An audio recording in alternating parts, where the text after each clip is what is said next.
full moon. It's 99.4%, but this is moonrise right now. It's gonna hit full moon like 3-4 hours. It's been a while, it's been a couple weeks, 3 weeks almost since the last stream. Good to see everybody. What's up, Vision? How you doing, brother? What's up, Sensei Camilo? What's up? I was setting up today, so like it feels like forever. The weather's been kind of crazy. If you live in the south, you know what I mean, and I'm sure in the north it's been like frigid. But today is probably the warmest day down here in Florida we've had. It feels like summer again. It's cooking. It's the furthest thing from snow. But we got a snow sort of supermoon coming up right here. What's up there, Dagger Spells? All moon. How you doing? So just settling over here. Kind of short day at work today. Decided to kind of set up a bit early and kind of clean up all the gear and drop off images that I hadn't like synced up in a month almost. It's looking really, really nice right now. Still a little bit of aberration as it's rising. We got full-on crispy moon.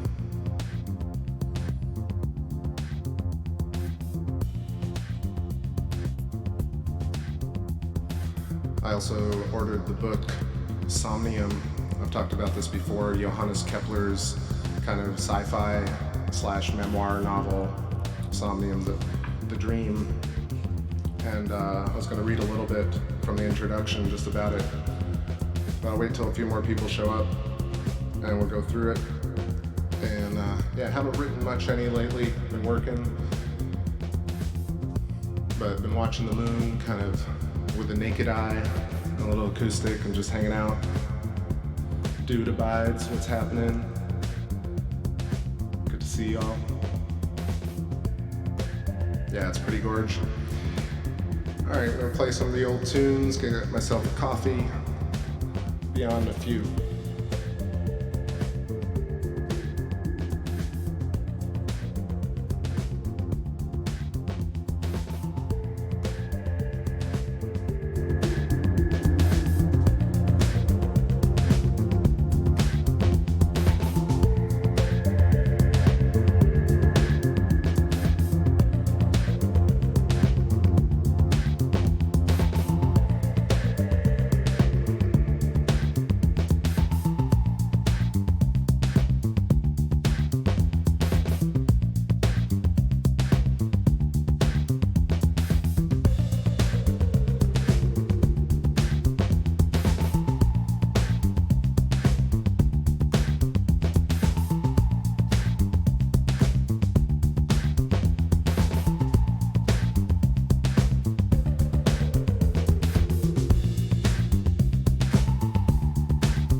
What's up, everybody? Alright, got settled right here.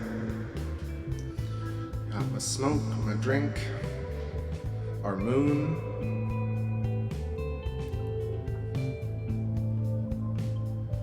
I know it says the video's buffering a little bit, so hope it settles in a second. It's green again. Alright, got a few people in. Let me just, I'll get this started. So this book, it's a very short book. I got it on Amazon. And yeah, it's called Somnium, S-O-M-N-I-U-M. And yeah, when I take a break, I'll just put the link for y'all so you can see it. I'm gonna leave the audio in the background real low.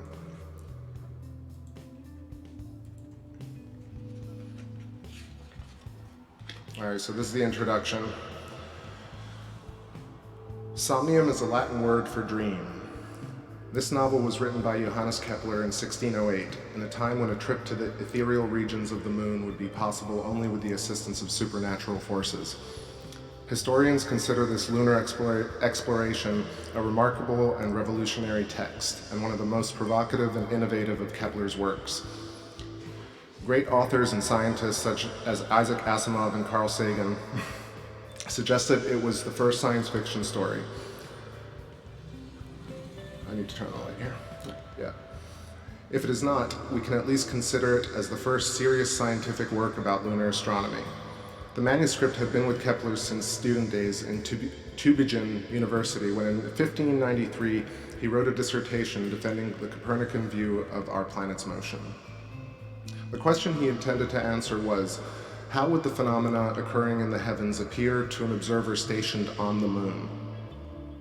Kepler knew that from studying Copernicus, that the Earth moves quickly, and he wanted to prove that a man standing on the moon would watch the Earth's movements in the same way that the moon's activity is seen from our planet.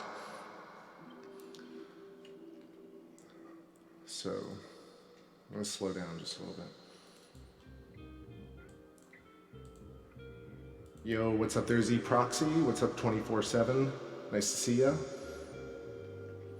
Just going through a little bit of this introduction. All right, so yeah, so Kepler basically wanted to see what people saw on the moon, and he started to hypothesize and put forward some theories in his notes.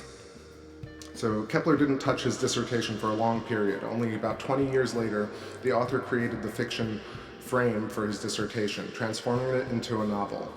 And after 10 more years, he added more explanatory notes. Excuse me. All right. During all that time, he was dedicated to his career. He graduated from the Faculty of Arts at Tübingen and enrolled at the Theological Faculty of the university. When he was 25 years old, he published Mysterium Cosmographicum, his first book. The text attracted the attention of the very famous Danish astronomer Tycho Brahe, who offered Kepler a position as his assistant. Besides being Brahe's assistant, he was appointed imperial mathematician by the Holy Roman Emperor Rudolf II.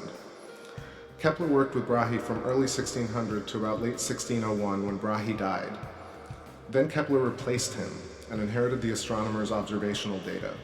So this is like a really key note in our astronomical, like ancient astronomer history, where like these two guys basically were the at least the most popular, but probably the foremost experts in lunar geology and lunar astronomy at the time, and they were thinking about larger concepts, I'm sure. What's up there, Douglas Perry? How you doing? Right, so he worked with Brahe for about a year, and then Brahe, we talked about Tycho Brahe, so if you're looking at the moon right now, which you are, to the very far right, the largest crater, you know, we've talked about it a million times, but that's Tycho crater, named after Tycho Brahe. And then if I move the moon up a little bit, and you can look to the left, Mare Imbrium, you'll see the trifecta of features that we always talk about, which are Aristarchus. Copernicus is the larger crater to the top, and the one underneath Copernicus is Kepler, named after Johannes Kepler. So these two guys have two of the largest features named after them on the moon. All right. And at any point, stop me and ask me to repeat something if I'm not explaining it clearly, or if you have thoughts on it. Happy to talk about it. Or if it's absolutely mind-numbingly boring, let me know. But I'm just reading it for the first time. So let's see. Kepler worked with Brahe, right? Astronomers' observational data. So he inherited not only probably Brahe's data, but also his scopes and his gear. Like this is 1600. So Kepler did not see Somnium published. It was the author's intention to supervise the publication of his manuscript, but at the time of his sudden death in 1630, only 6 pages of the document were in type. Then Jacob Bartsch, Kepler's son-in-law, stepped up for the task of completing the publication. Coincidentally, he died suddenly before it was concluded, which is also kind of weird.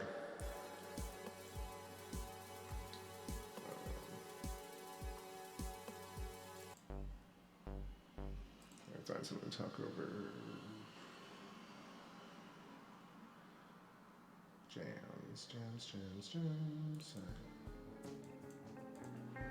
Right on. So Kepler died in 1630, and Jacob Bartsch, who was trying to finish it, died before it was concluded as well. The project was not abandoned only because Kepler's widow was having financial problems. So their son Ludwig Kepler finished it and brought the volume to press in 1634, 4 years after Kepler died. The original edition was in Latin, and this book actually has the last pages written in, I believe, are written in Latin, but not that I know that. Let's see. Somnium begins with Kepler himself dreaming about an Icelandic boy called Durocotus. The boy's mother is Fioxhildi, a witch. Supports the family by selling herbs to the sailors at the port. The herbs are known for their lucky and healing powers, and the seamen believe the charms bring them good fortune during the long and dangerous trips across the oceans. One day, Durocotus cuts open one of the bags to see what's inside. Angry, his mother leaves him with the captain to get a new bag. As his mother does not come back in time, the captain starts a new trip and takes Durocotus with him. The boy, however, feels seasick, and the captain leaves him in Denmark with the astronomer Tycho Brahe. Having a conversation with the boy, the astronomer concludes that he's very intelligent and decides to teach him astronomy. Durocotus is fascinated with his studies and the opportunity of watching the moon and the stars with the most modern equipment. After 5 years in Brahe's company, Durocotus goes back home to be reunited with his beloved and caring mother. To his surprise, she regrets her awful decision of selling him and is very happy to know he possesses great knowledge of astronomy. Fioxhildi then reveals her biggest secret. She has direct contact with the demons that are able to take her to many different places on Earth. Then she summons one of those demons that tells them about the voyages to the moon, the island called Lavania. And in subtext it says, the island of Lavania is located 50,000 miles up in the sky.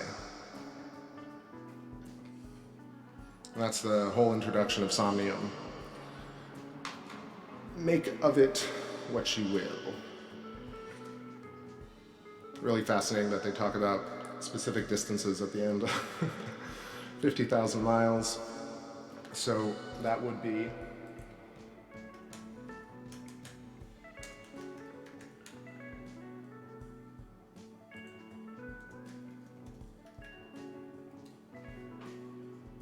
$80,000 or so kilometers is where they put the island of Lavania called the Moon. What's up there, Planet Light Force? How you doing?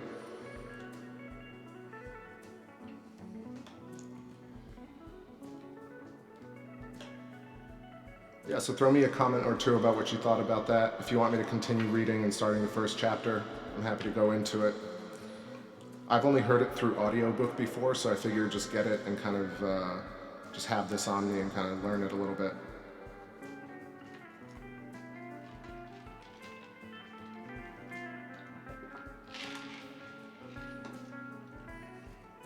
Since Camilla says, I wonder if in his writing he theorizes about what is beneath the lunar surface.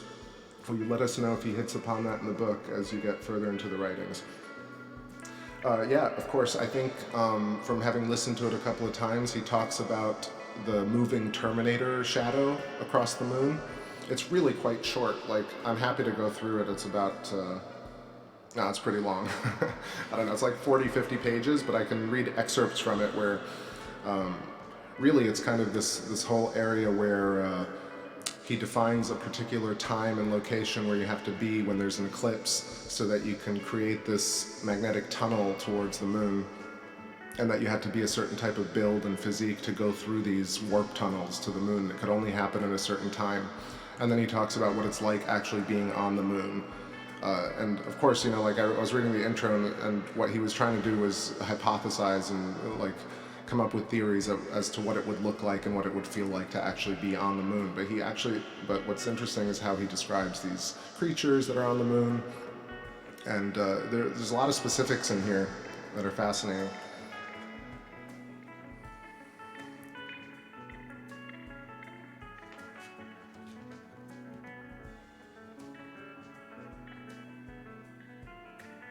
Yeah, let me get into chapter 1 a little bit, and y'all let me know. What's up there, Bryce? What's up there, Calais? What's up there, AK John? Evening all. Happy full moon. Happy snow, full, and super moon. Whatever you like it to be.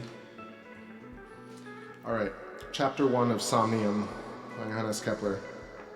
In 1608, when discords raged between the two brothers, Prince Rudolf and the Archduke Matthias, the populace scrutinized their actions, comparing them with examples taken from Bohemian history. At the time, I was driven by the same curiosity to apply myself to the study of Bohemian legends. When I chanced upon the legend of the Libyan virago, so celebrated in the art of magic, something happened. On a certain night, after I had attentively contemplated the moon and the stars, I peacefully settled on my couch and fell into a rather deep sleep. In my sleep, I seemed to have picked up a book from the bookshelf. In my sleep, I seemed to have picked up a book from the bookshelf to read through. The drift of the book was as follows. My name is Duracotus, and my fatherland, Iceland, called Thule, which is interesting that we just had this Thule named, what was it? It's like an interstellar object coming in.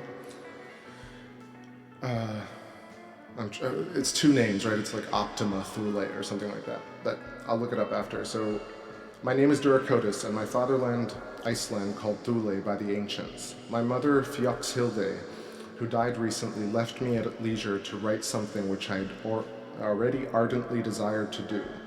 While she lived, she diligently saw to it that I did not write, for she said that there were so many malicious usurpers of the arts, who, because they did not understand anything on account of the ignorance of their mind, misrepresented them and made laws detrimental to the human race.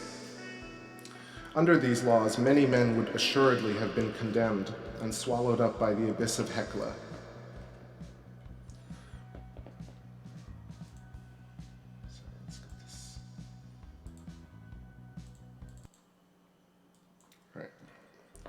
By the abyss of Hecla. What my father's name was, she never told me. She asserted that he was a fisherman who had died at the age of 150 when I was 3 years old. He had been married for 70 years, more or less. In my early childhood, my mother led me by the hand, lifting me up in her arms, frequently brought me down to the lower ridges of Mount Hecla, especially around the Feast of St. John, when the sun, visible for 24 hours, leaves no room for night. She'd gather many herbs, and at home she'd cook them with various religious rites. She made small sacks from goat skins, and when these were inflated with herbal concoctions, she brought them to the neighboring harbor to be sold to placate the captains of the ships. Thus she provided herself with means of sustenance. Out of curiosity, on one occasion, I had opened one of the sacks, my mother unaware of what had happened to it. I had taken the herbs out from the linen cloth, ornamented with needlework and displaying various symbols. By opening this sack, I had defrauded her of profit. My mother, inflamed with rage, said that she would give me to the skipper as his own in place of the sack, so that she could keep the money. On the next day, she unexpectedly set sail from the harbor under a favorable wind, bound for the Isle of Norway. After several days under the rising north wind, he was brought between Norway and England. He passed through the channel and made his way towards Denmark, because he had letters of an Icelandic bishop to be delivered to Tycho Brahe, the Dane, who lived on the island of Hveen. Then, a 14-year-old boy, I was growing seriously ill by reason of tossing ship and unusual temperature of the air. When the ship had been landed, along with the letters, the skipper let me there with the home of the island fishermen and set sail again with the promise of returning. After the letters were handed over, Brahe, in a very cheerful mood, began to ask me questions. I did not understand him because he did not know the language except for a few words. He gave all his time to his students, whom he cared for in large numbers. Though Brahe's liberality, they could frequently speak to it. Through Brahe's liberality, they could, liberality is a word? Liberality. They could frequently speak to me. With a few weeks' practice, I began to speak Danish in a tolerable way. I was no less prepared to answer them than they were to question me. I marveled at many unfamiliar objects. I recounted many recent happenings in my fatherland to my admirers. Finally, when the ship's captain returned to take me back, Brahe kept me. This made me exceedingly happy. All right. That was a lot of kind of preamble of the story of this guy, or this kid, Duracotus, who was basically sold into slavery by his mother, who was, essentially a witch. And his story is that he was sold into this ship and given these, not slavery, but he was forced on this journey to take these letters to Tycho Brahe, and his mother essentially abandoned him at cost. Just jumping in here. Let's see, magnetic tunnels. I call them magnetic tunnels. You'll see later he just talks about this kind of, he does say tunnel, I think, at some point. What's up there, eat all your fish? You. What's up, Andrew Johnson? Evening. What's up, Easy E? What's up, Tana? How you doing? Cool. So I'm gonna keep going a little bit. I know that this was kind of long, but you kind of have to get a sense of essentially just the kid has a crazy mom and dad, and he's sent to Tycho Brahe, the astronomer whose crater that is named, which moon's crater is named after. Tycho crater, the largest crater on the moon. And I should probably adjust the brightness a little bit. It's getting darker out. There we go. And so this kid, Duracotus, is now hanging out with Tycho Brahe and learning about astronomy and speaking poor Danish, in a tolerable Danish. All right. Astronomical exercise pleased me to an extraordinary degree. For whole nights, Tycho Brahe and his students devoted themselves to studying the moon and the stars using wonderful machines. This practice brought my mother back to mind, since she also frequently conversed with the moon. By this stream of events, although I was considered semi-barbarian on account of my birthplace and indigent circumstances, I came to a knowledge of the most divine sciences, which prepared me in a way for greater accomplishments. After living on the island of Hveen for several years, I desired to revisit my native land. On account of the science I had acquired, I supposed that it would not be difficult for me to rise up to some degree of honor in my own nation of unskilled men. I obtained permission to depart from my patron, bade him farewell, and came to Copenhagen. My traveling companions freely took me under their protection because of the familiarity with their language and country. I returned home 5 years after I had left. So at this point, I assume that, so Tycho Brahe is still alive. I'm not sure if Kepler is even supposed to be alive at this point. So maybe Kepler is kind of writing in this person as a kid, you know, recanting his own story and putting himself in the shoes of Duracotus. That's my interpretation of it, but it's really like, and there's a lot of grammar here that I'm kind of trying to fill in where they jump words and it's not perfect. So bear with me.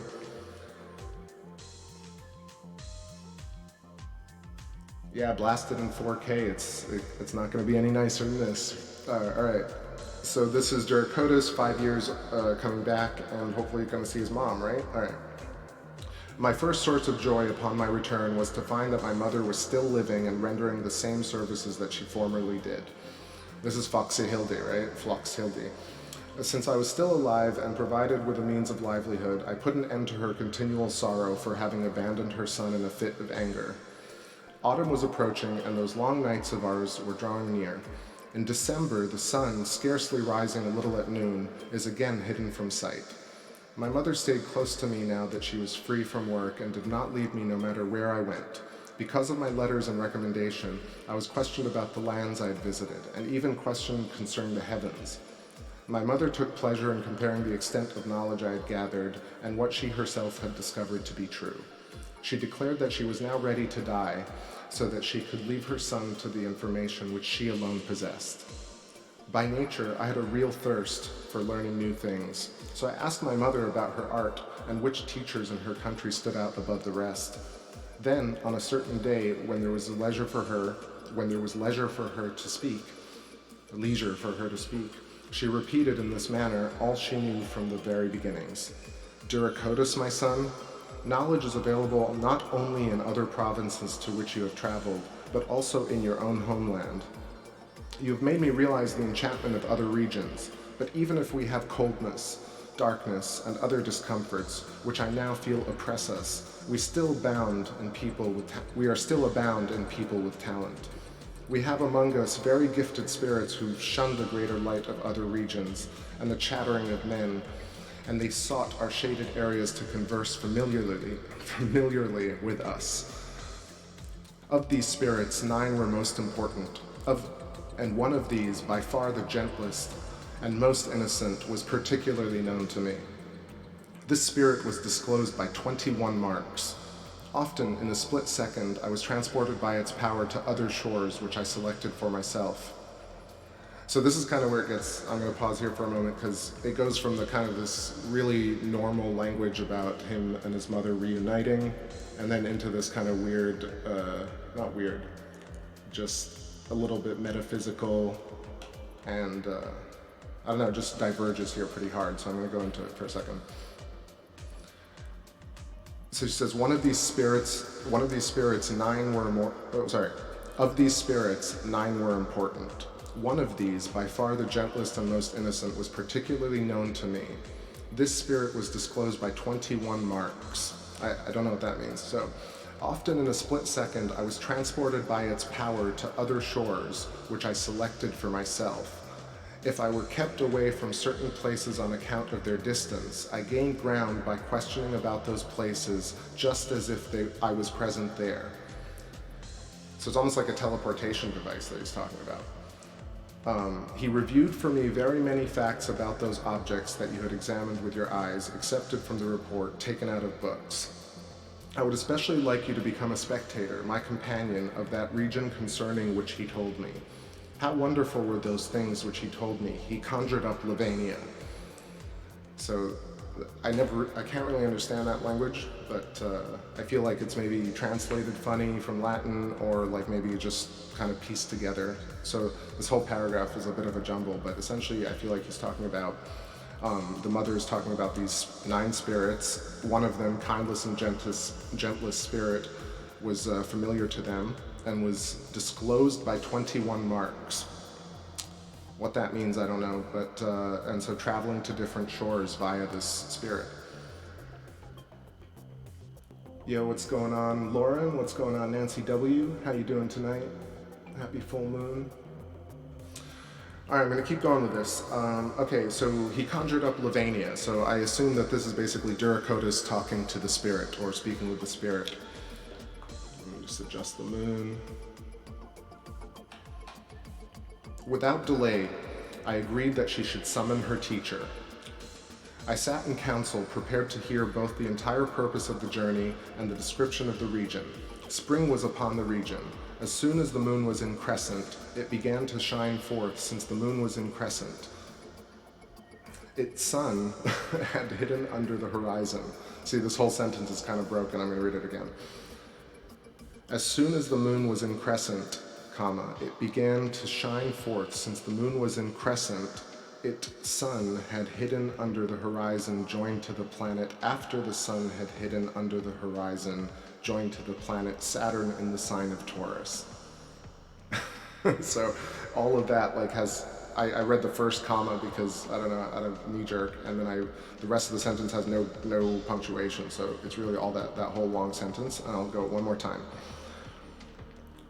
As soon as the moon was in crescent, it began to shine forth, since the moon was in crescent, its sun had hidden under the horizon, joined to the planet after the sun had hidden under the horizon, joined to the planet Saturn in the sign of Taurus.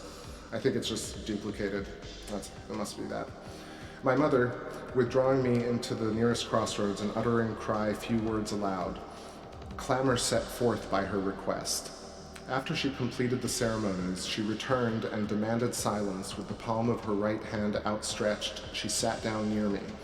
Scarcely had we hidden our heads with a cloth, as was custom, when behold, there arose a hawking of a hoarse, lisping voice, and immediately it began to speak in this way, but in the Icelandic language. The demon from Lavania.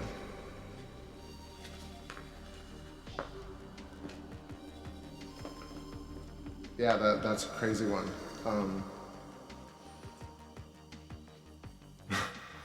Alright, so the island of Lavania is located 50,000 German miles up in the air.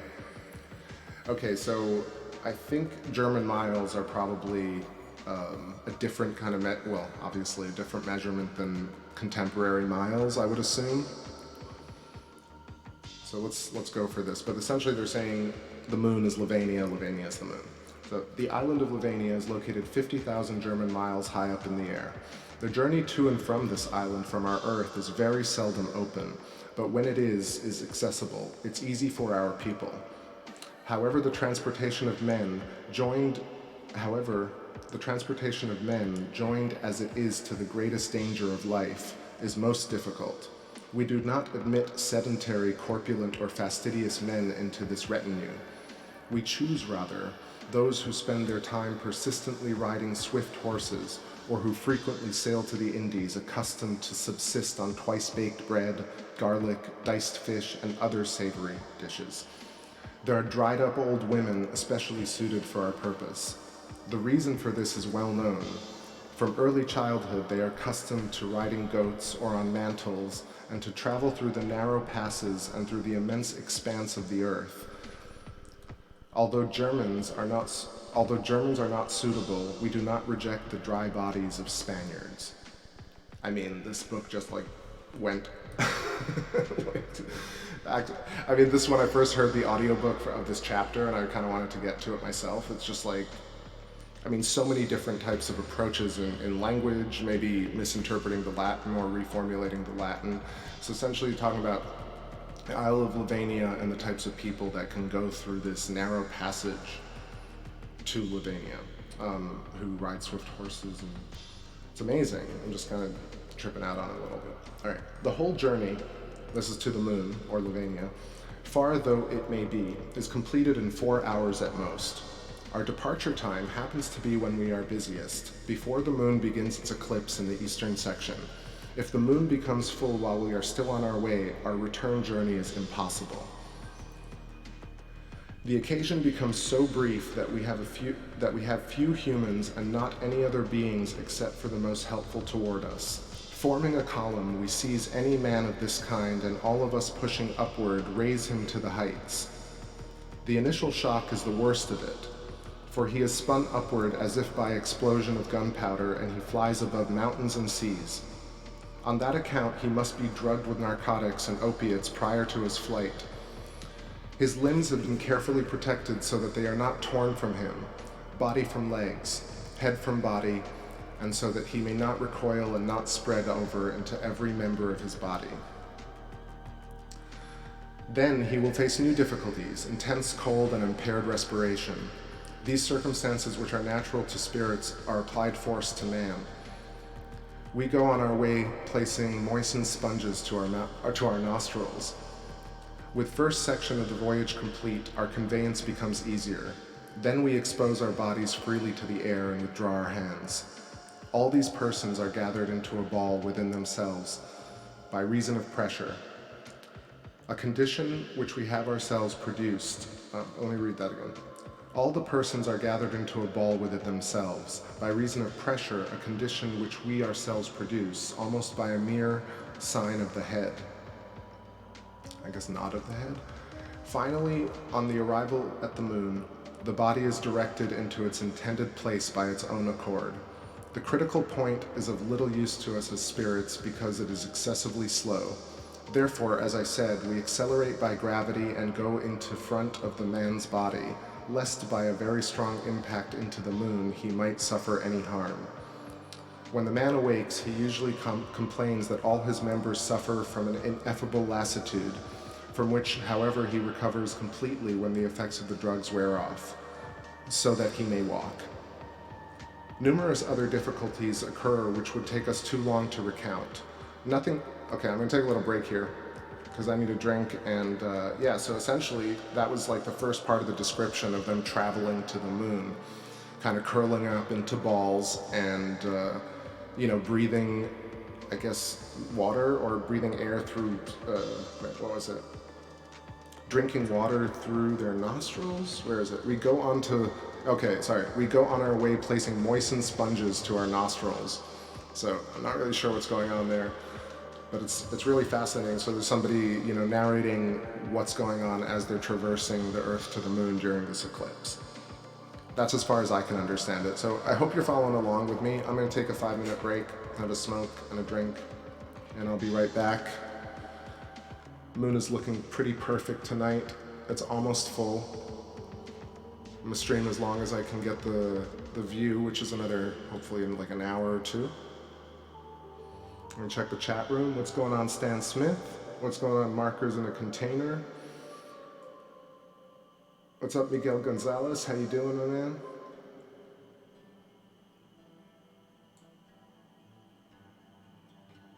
Sensei Camilla says, a common German mile, land mile, or post mile was defined in various ways at different places and different times.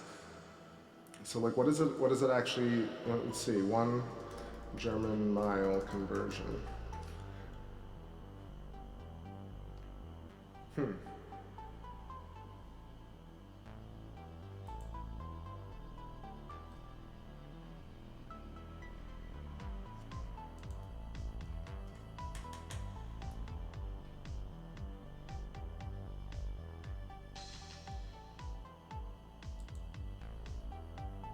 I'll have to, I don't know. Doesn't really say anything about German miles. It's C miles and obsolete German units of measurement. All right, the obsolete units of measurement of German-speaking countries consist of varying units. Let's see. Mille, a German geographic mile, is defined as 1/15 equatorial degrees, or 7,420 miles, or 24,000 feet. Okay, so 7,420. Let's get that calculator out. Times 50. 1, 2, 3. That's a lot.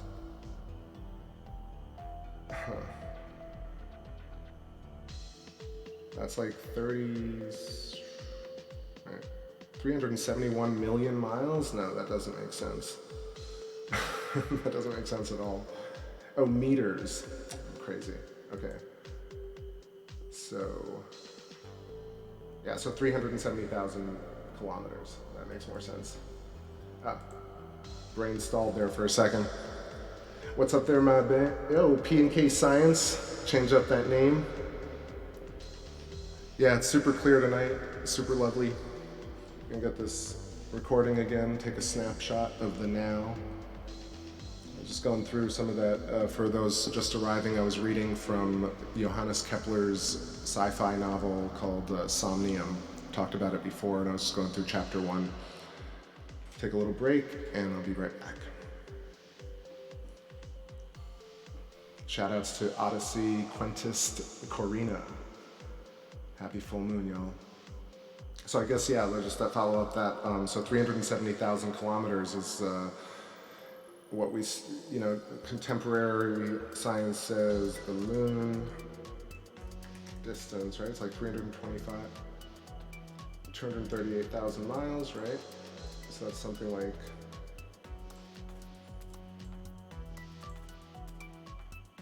384,000 kilometers. So it's pretty close to what we believe the moon's distance is today. Remember, Kepler's essentially came up with Kepler's third law and units of measurement in space using parallax, stellar parallax. So, this is probably why we actually believe it's 380,000 kilometers away today. It's because of Johannes Kepler.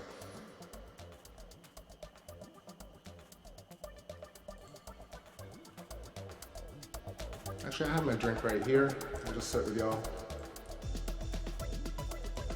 The mosquitoes are back. What's up there, Scottish Stew? Cool name. So a couple of zoomed in shots, take a look at the features. That's probably gonna be a little too bright, but we got Tycho Crater right there, Tycho Crater, with all the parallel rays coming out to the left. Follow that to Mare Imbrium.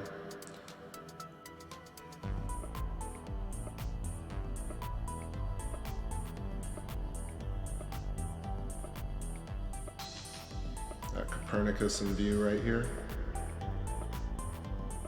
Excellent examples of electrical dendritic patterns around the crater, or feature rather.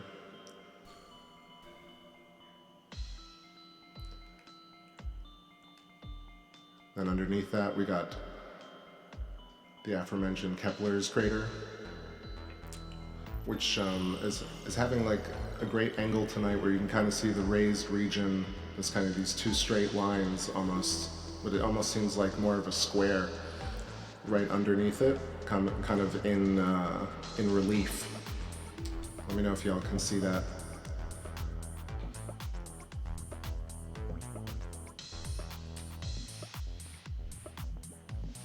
Yo, what's up there, Mark Rowe? Good to see ya. Let's stay on this for a second.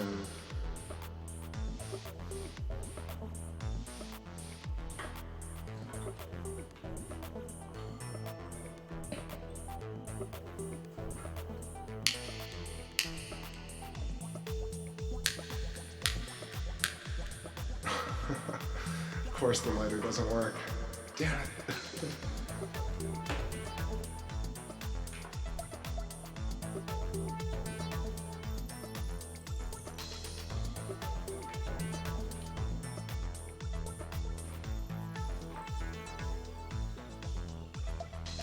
Yeah, it just got pretty dark.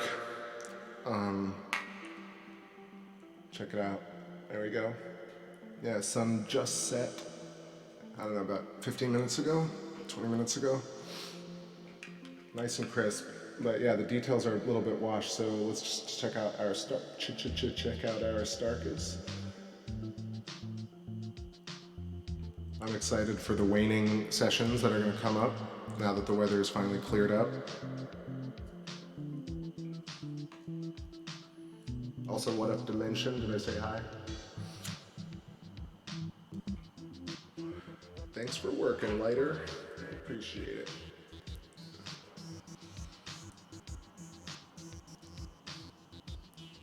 check out the northern regions real quick, or actually the Mare Imbrium and Sinus Iridum. We got the Bay of Rainbows in sight. Moving up towards Plato Crater and Mare Frigoris. Top left, Anaxagoras, and then those little chicken foot, Montes Tenerife and Pico. And go around and run into the Apennine mountain range.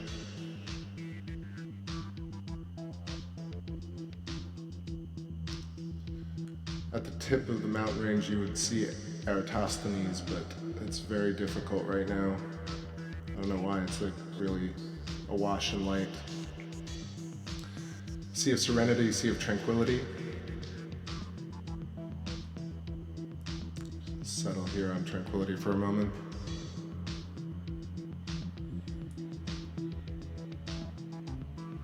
Exactly, it's so bright I could light my smoke with the moon. So yeah, throw me some comments about Somnium. What do y'all think? So if you want me to continue reading a little bit, or you want to, I can maybe jam a little bit. But it's pretty fascinating. I mean, the language falls apart in certain areas, I think, in the translation of it, but it's really fascinating how, you know, this is what, almost, what is it, 420 years ago. And he was thinking about, you know, curling up into a ball and traveling to the moon.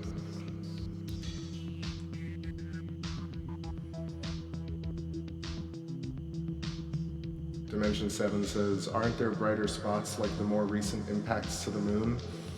So recent impacts, as far as I can understand, are really, really tiny.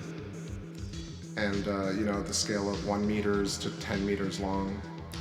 Anything larger than that would create a significant, larger impact, but I think we don't get to see things like that at essentially the arc distance that we see with these scopes.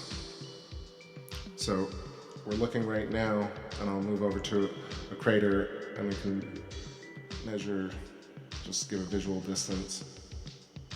So for example, Tycho crater is about 95 kilometers across and about 7 to 10 kilometers deep. And this is how we see it. So the center of your screen, essentially, like 1 pixel is about 1 kilometer.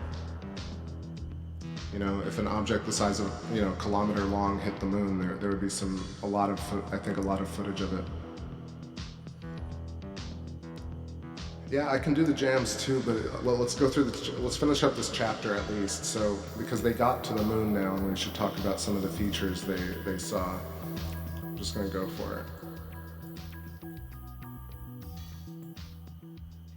Yeah, once I get through chapter 1, we'll write a song about Somnium. How about that? Let's do that.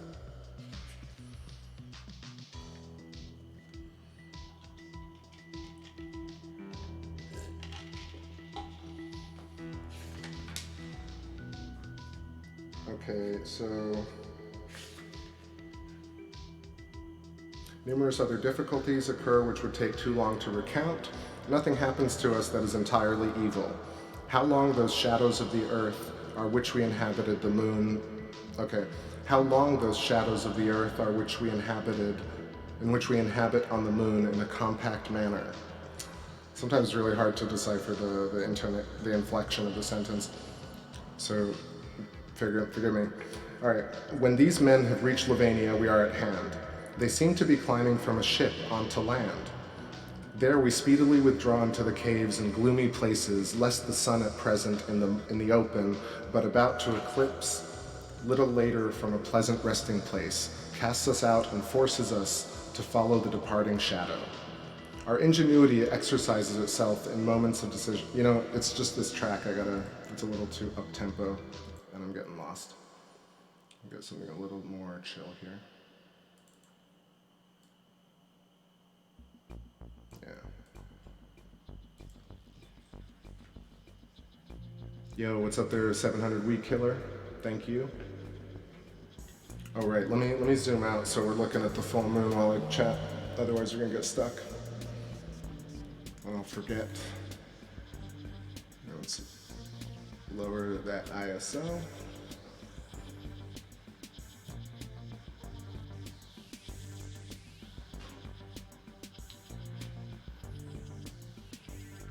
All right, nice and clear.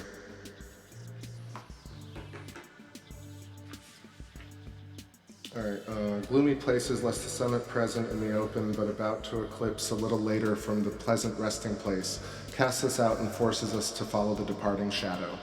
Our ingenuity exercises itself in moments of decision. We join ourselves to the demons of this province, and a society begins when the sun first begins to fail the locality. Gathered together in crowds, we deviate from our course into the shadow. And if the shadow hits the earth with its sharp point, which often happens, we shall fall heavily upon earth and our fellow soldiers, for we are allowed no other result when men have witnessed the sun's eclipse. From this it follows that the eclipses of the sun are dreaded.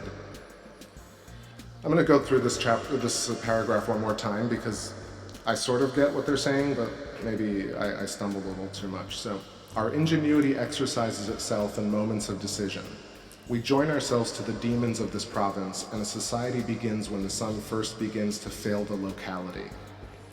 Gathered together in crowds, we deviate from our course into the shadow.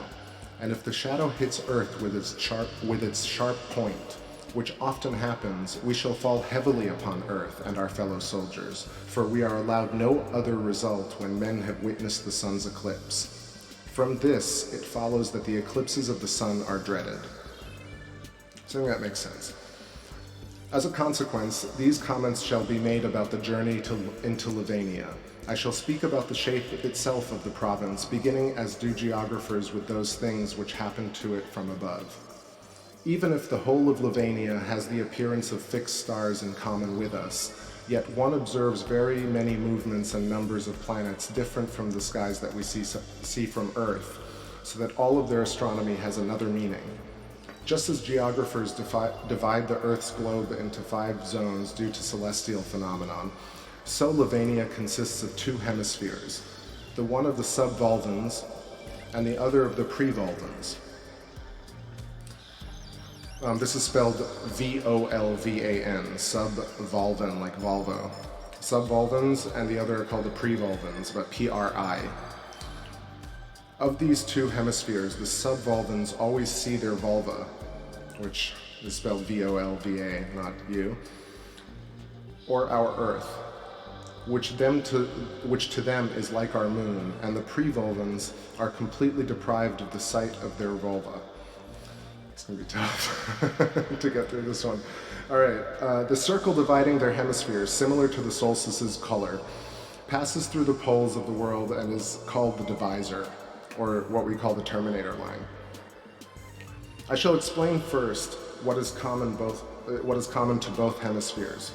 And if you guys are just joining and you're confused as to what Lavania is, you can basically interchange Lavania with the moon.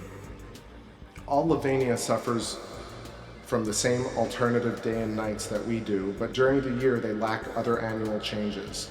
Throughout Lavania, its days are almost equal to its nights, except for the fact that for prevolvans each day is regularly shorter than its own night, whereas subvolvans' day is regularly longer. What is altered in an 8-year cycle will have to be mentioned later on. Under both poles, half of the sun is concealed for the equalization of the night. The other half shines, forming a circle around the mountains. Because the stars are moving, Lavania seems to stand no less motionless to its inhabitants than our Earth to us. All right, I'm going to pause, check the comments. Just coughing. All right. One of our months equals one of their nights and a day.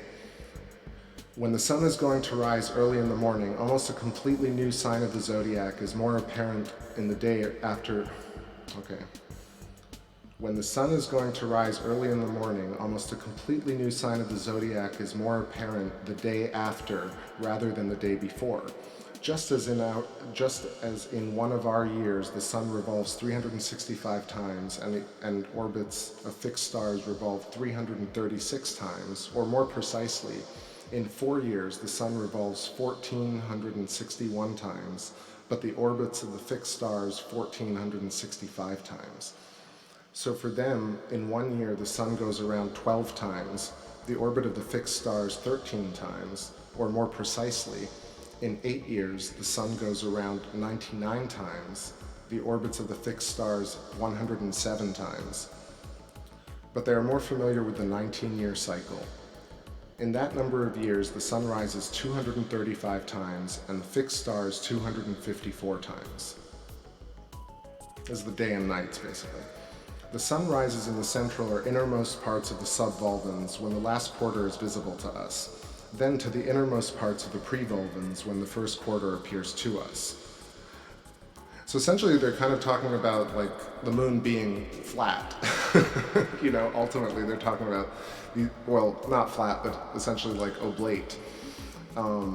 It's really interesting. Anyway, all right. The sun rises in the central or innermost part of the subvolvens when the last quarter is visible to us, then the innermost parts when the prevolvens when the first quarter appears to us. What I can say about the central parts must be understood of all the semicircles led through the poles and the middle at the right angles to the divisor. You can call them the semicircles of the medivolvens.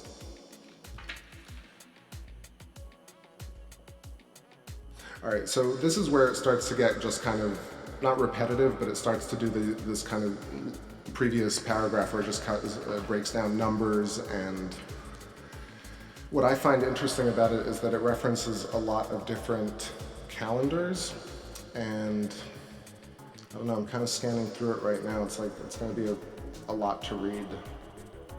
All right, I'm going to take a little break because I just got like deep in that for a second.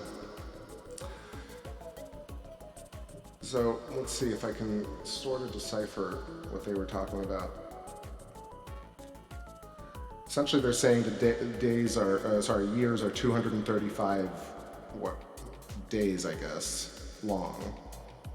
And the sun rises in the central or innermost parts of the subvolva where the last quarter is visible to us. Yeah, that's a little bit complicated to visualize. So I kind of got lost in this chapter, and then let's jump ahead a little bit. Let me take a little sip.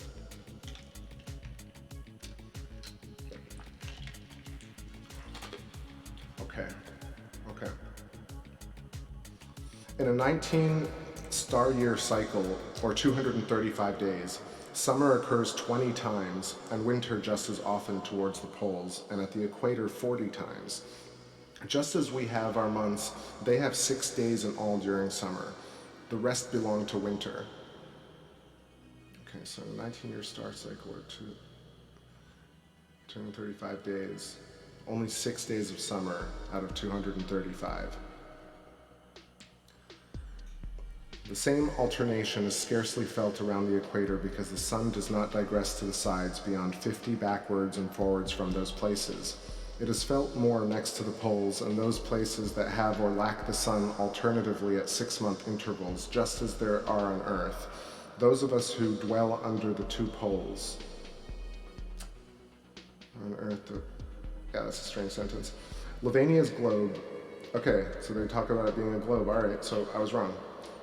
Because I felt like they were talking about two sides of an island, and now they're mentioning globe directly. So Lavania's globe is also divided into 5 zones, corresponding somewhat to our terrestrial zones. That is, the torrid and frigid zones, which have scarcely 10 degrees each. All the rest fall in proportion of our temperate zone. Okay, so that's really fascinating because this whole idea that kind of the moon is a mirror of Earth and that we have a direct magnetic current flow between the Earth and the moon. So you'd consider that if we're both being affected by the radiation of the sun or the electric charge of the sun, that potentially different temperate regions exist on the moon akin to the sides of the parts of the Earth that we experience similarly. I think that's what they're trying to say here. So mind you, this is written in like 1600. So you know, things have changed, and I know a lot of people have different ideas about the Earth and the Moon, but this is just fascinating to kind of delve into a little bit. I'm not, you know, it's not to lecture anybody. Okay, Lavania's globe, subvolva. All right, there are 4 cardinal points to the sections of the equator and the zodiac circles. We call these points equinoxes and solstices, and from these sections is the start of the zodiacal circle. From its beginning to its consequence, the motion of the fixed stars is very swift, namely 20 tropical years, that is defined by 1 summer and 1 winter. Fixed stars cross through the whole zodiac, which we do in about 26,000 years. We've heard that before in a lot of different things, like it's an age, right? Or it's a great year, right? So much for its motions. Strange sentences just strewn about this. The cause of their secondary motions differs no less from those which appear to us, although much more intricate. Besides the many inequalities that exist between ourselves and all 6 planets, Saturn, Jupiter, Mars, the Sun, Venus, and Mercury, they have 3 others that occur, namely 2 of longitude, 1 diurnal, and the second through the cycle of 8.5 years, and the third of latitude through the 19-year circuit. That's fascinating that he used the word circuit, which, you know, obviously, not obviously, but very likely in Latin, circuit was probably meant orbit, but we use circuit for electronics now, and it's fascinating. So the prevolvens centers have the sun at noon more than their other counterparts, whereas the subvolvens have it less than if the sun rises. Both are of the same opinion that the sun inclines towards the subvolvens for a few minutes, back and forth from the ecliptic, and then among these fixed stars. Those variations, as I have said, are restored in the space of 19 years in their former marks. This wandering takes hold of the prevolvens somewhat more, somewhat less of the subvolvens, although the sun and the fixed stars are set to fall equally around Lavania by its first motion, yet the sun increases for the prevolvens at midday, but nothing nearly beneath the fixed stars. So that's kind of a meandering paragraph, which, I mean, probably would make sense if you kind of outline what they're saying, but reading it out loud is really just mind-numbing a little bit.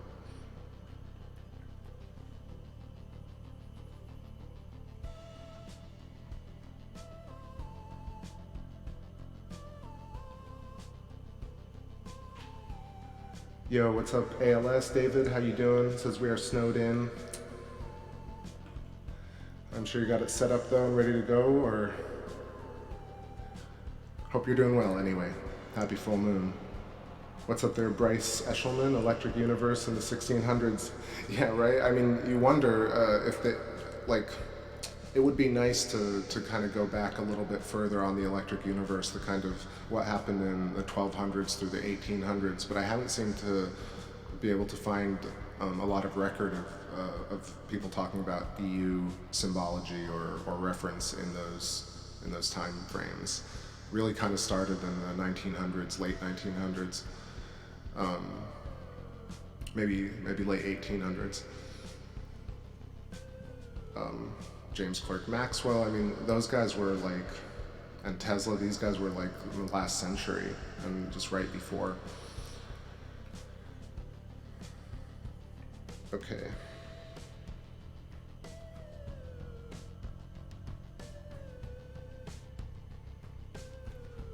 Alright, so prevolvens. At midday, the sun appears very swift for the subvolvens, although the contrary is true about the middle of the night. As a result, under the fixed stars, the sun is seen to make certain leaps, as if it were kind of separate, ones for each individual day. The same is true for Venus, Mercury, and Mars, but on Jupiter and Saturn they are almost imperceptible. Yet every day's motion is not the same. Every day's motion is not even the same each day at similar hours. However, it is sometimes slower with the sun than with all the fixed stars, yet faster in the opposite part of the year at the same hour. This lassitude goes back and forth through the days of the years in such a way that it now occupies summer, then winter, which feels the swiftness in another year. All this occurs in one absolute cycle through the little less than 9 years. The day becomes longer than the night by a natural slowness. All right. The day becomes longer than the night by a natural slowness, not as we have it on Earth by an unequal section of the orbit of a natural day. Through the slowness, though the slowness falls upon the pre-vulvans in the middle of the night, it accomplishes its deviation before another day. If, on the other hand, it is completed during the day, then night and day are equal because it happens once in 9 years. This is a complete change for the subvulvans. All right, I'm gonna jump ahead of these measurements a little bit because let me know what y'all are thinking. I take another drag. Throw another song.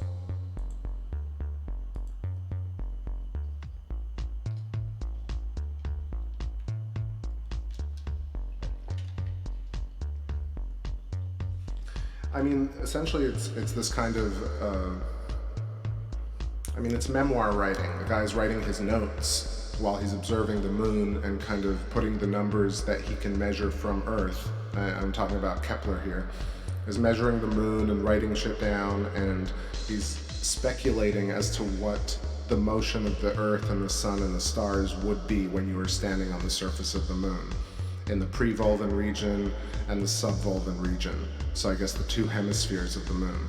So I assume that that he might be talking about the side of the moon that we see, and the far side of the moon are possibly the pre-vulva and subvulva. However, the language is not super clear, so sometimes I think that they might be talking about just the side of the moon that we see, split in half by the divisor. So that's my interpretation of it. I'm not 100% certain if that's what they mean, but Sensei Camillo, those could be song lyrics. The day becomes longer than the night by natural slowness.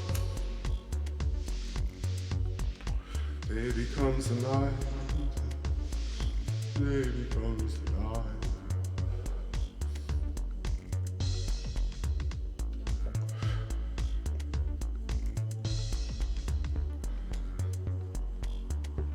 Okay, so primary motions.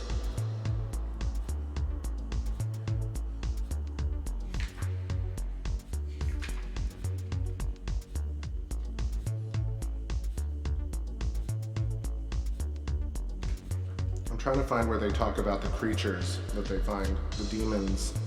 And the demon is spelt with an A, so D-A-E, daemon, or demon.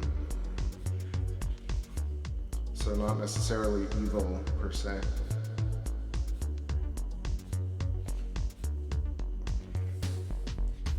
All right, let's try this area. Okay, this part. So, a subvulvan night, even if it is 14 of our nights long, lights up the land and keeps it from cold by the presence of its vulva. Such a great mass, so much brightness cannot but keep it warm. Although the subvulvan day has the most annoying presence of the sun throughout our 15 or 16 nights, yet the sun has no less hostile forces. The united luminaries attract all the waters into the hemisphere until the land has been completely covered, so that very little of it is visible.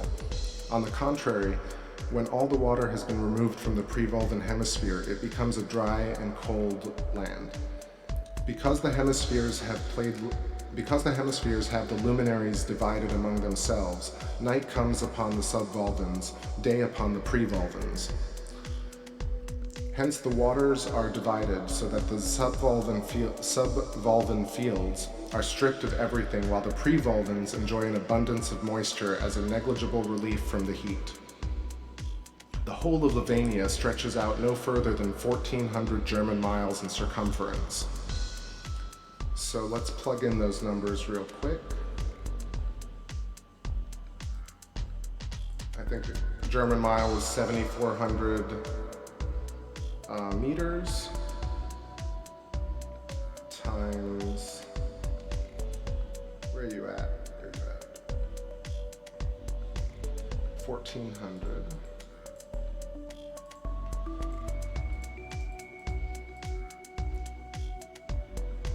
Right, so 10,360 miles in circumference is the postulate for the circumference of Levania, or the moon.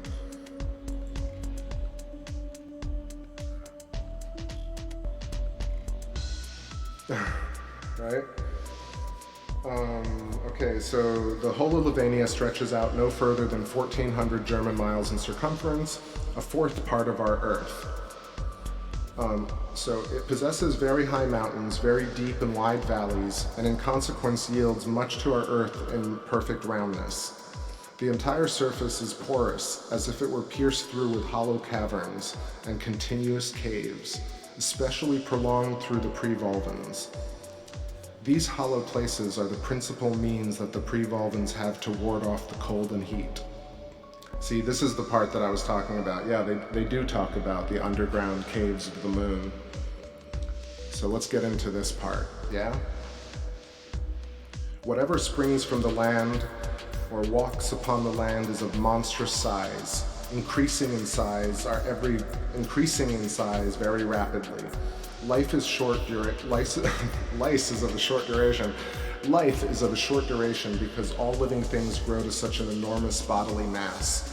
The prevolvens, actually, I should, let's get another track up in here.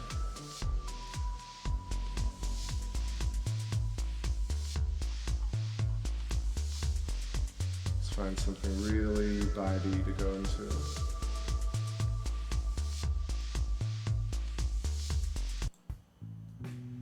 Perfect.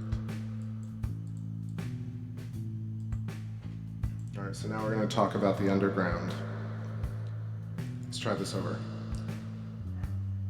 Whatever springs from the land or walks upon the land is of monstrous size. Increases in size are very rapid.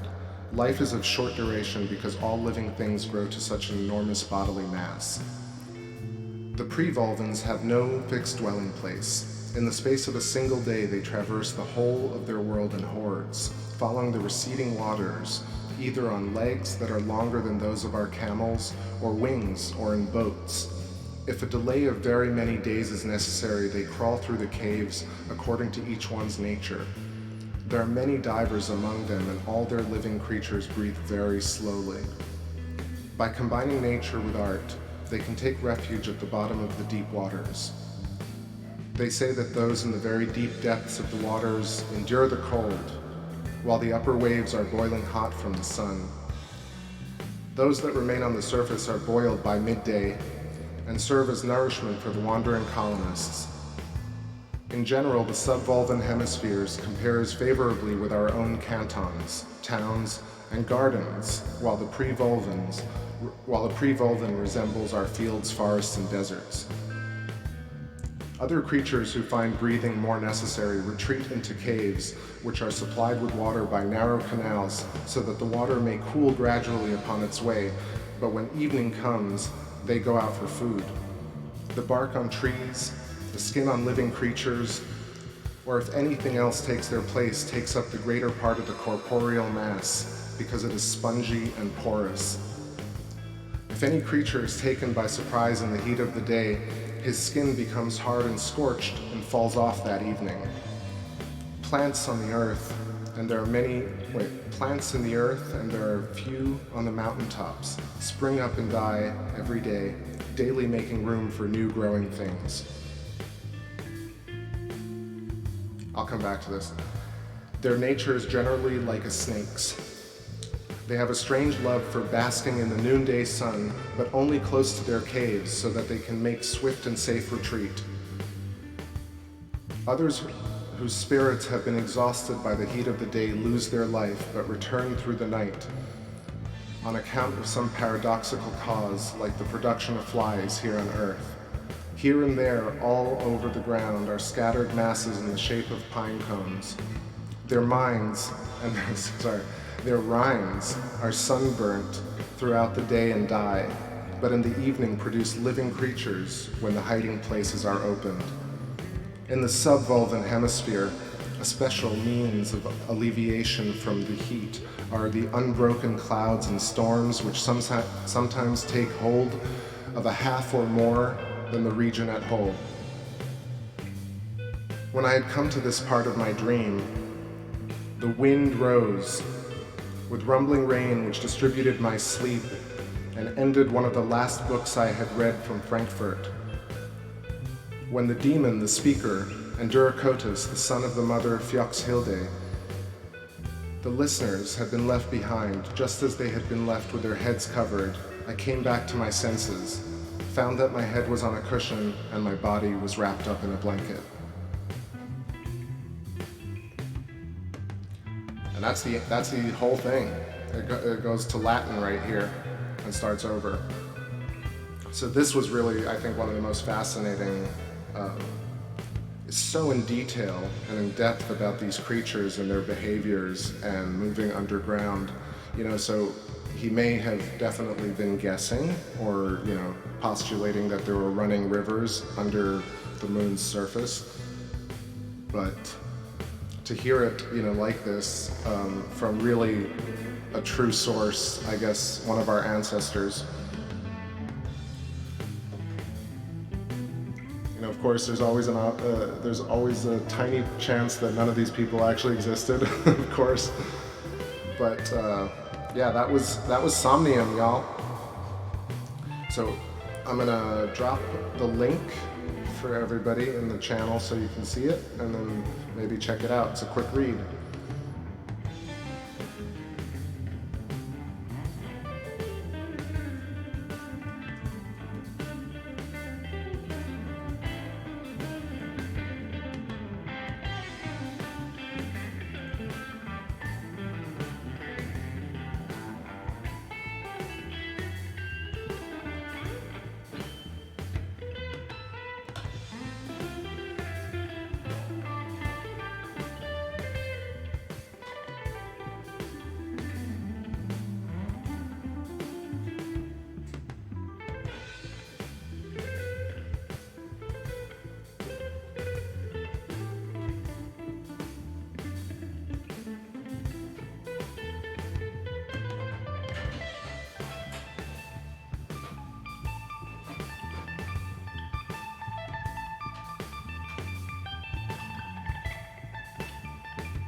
All right.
I love noise,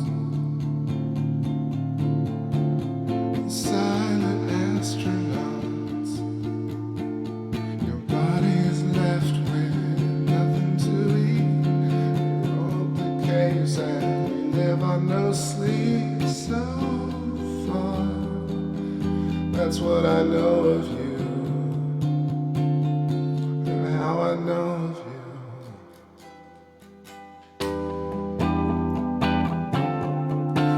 Your lunar center, all sticky with your transcendental knowledge.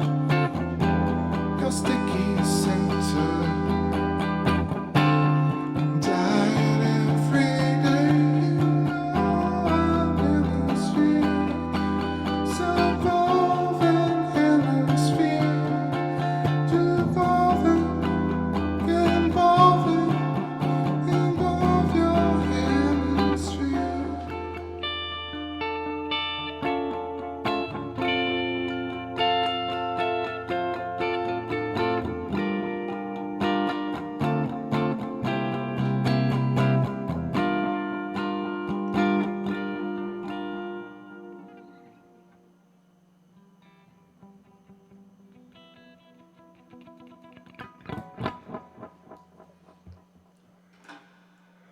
All right, still going strong right here.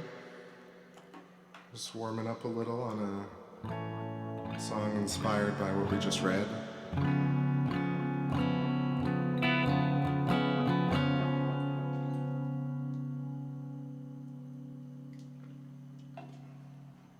I know it's buffering a little bit. Bear with it.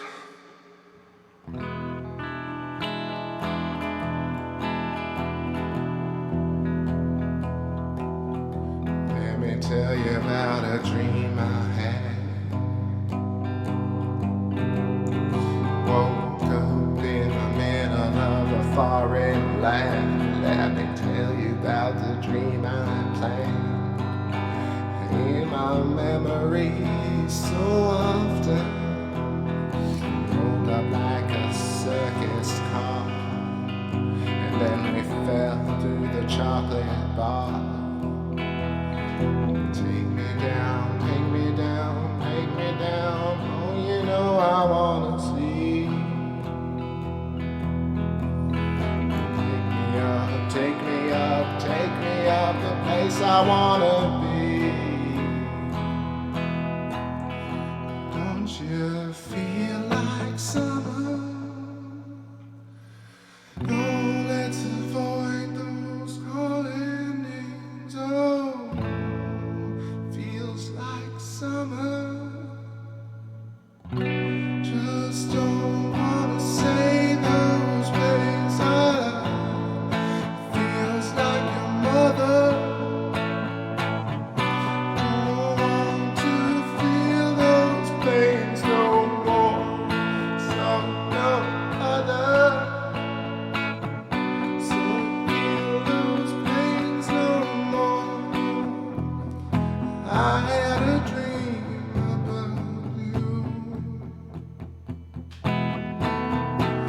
I had a dream about you.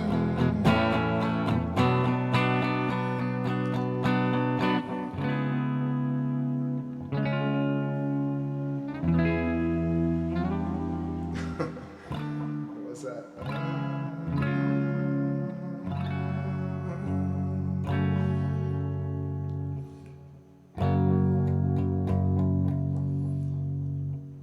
With your candlelight and watch you pushing while I play. Distant wishes my delight. Do your fire out in the sky. Oh, take me for a while. Carve out oceans for you.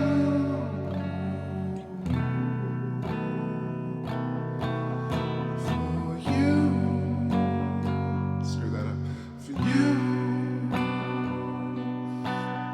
How you do what you do when you try to feel special.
let's try this.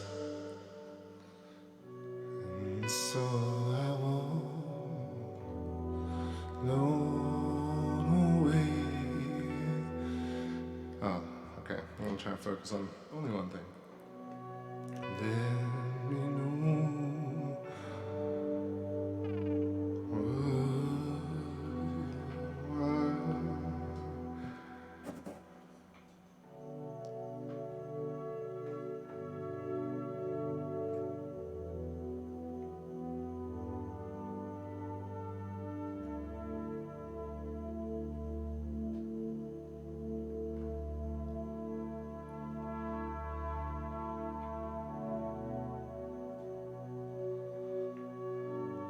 I drifted off into another place in my deep perceptive heart.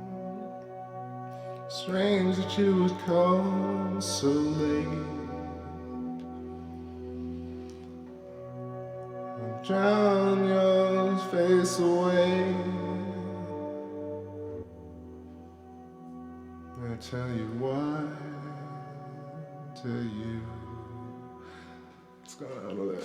It feels like it's half working. Just trying this MIDI thing, but I don't know, I feel like I have to reset it.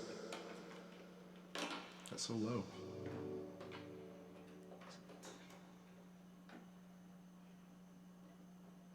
Technical difficulties. It's really pretty, but I can't get the volume up for some reason. Let's see.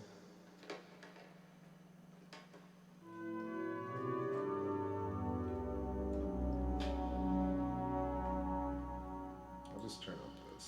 Let's do that.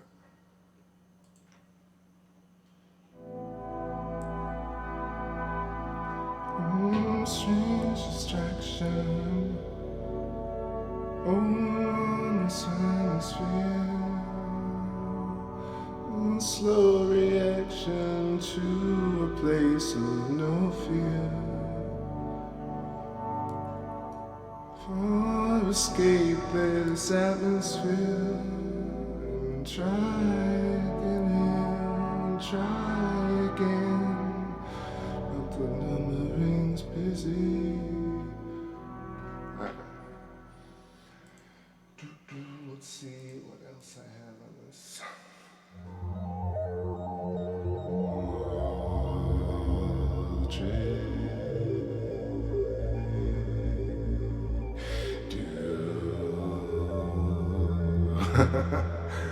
I'm just messing around with some sounds. Maybe piano? There we go.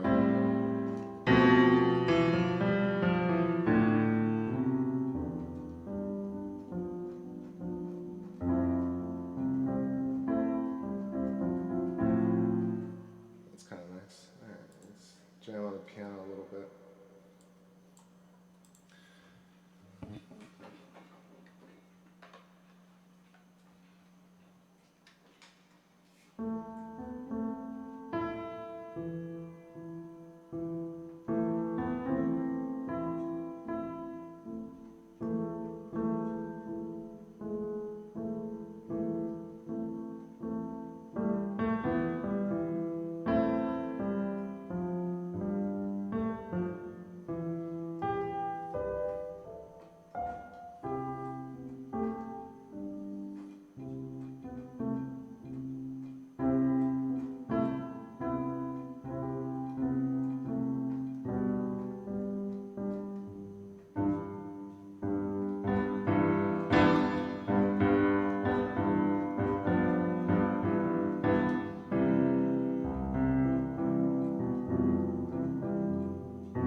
season of you.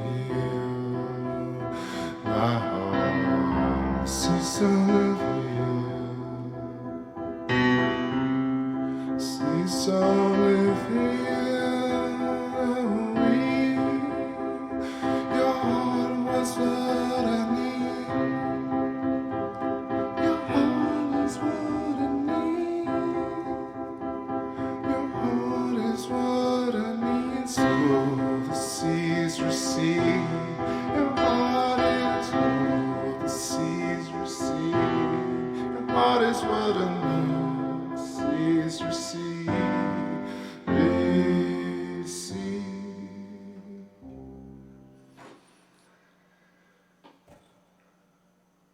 All right, man. It is hot again. Hot in the south. All right, that was some noodling on the keys. I'm gonna take a little breather and actually walk around, stretch the legs.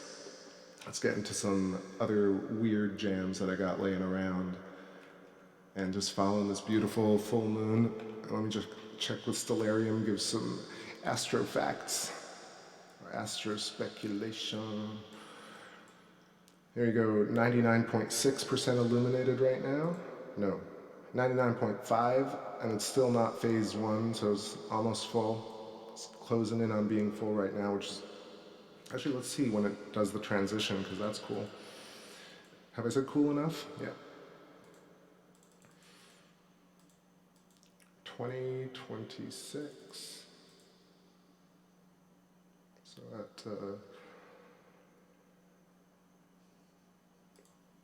at 8:15, so in 18 minutes, we'll see the last, I guess, actually we'll just see 1% more of illumination, but it will make the moon appear to be full. So, just pick a song right here.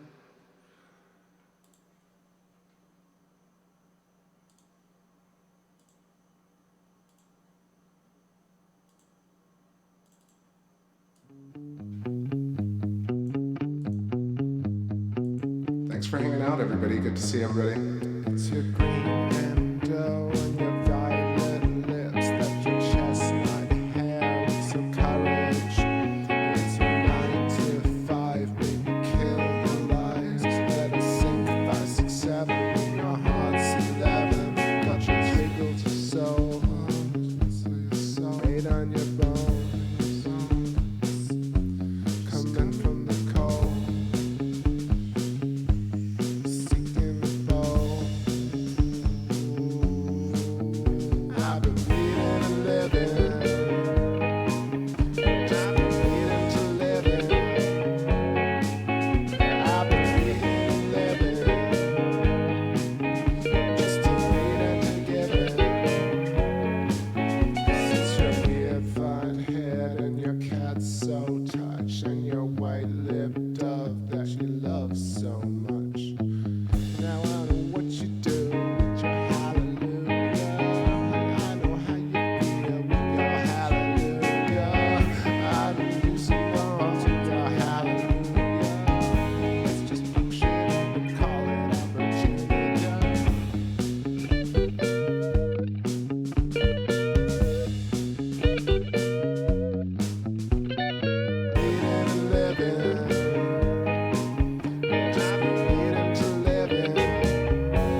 falling into outer space and holding on the rest of life. Say that way, and tell me what you'd do with it if you were me.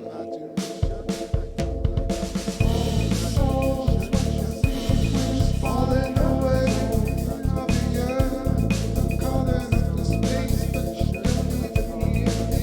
I'm calling down from the fallen.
Hey, what's up, Mary? Good to see you.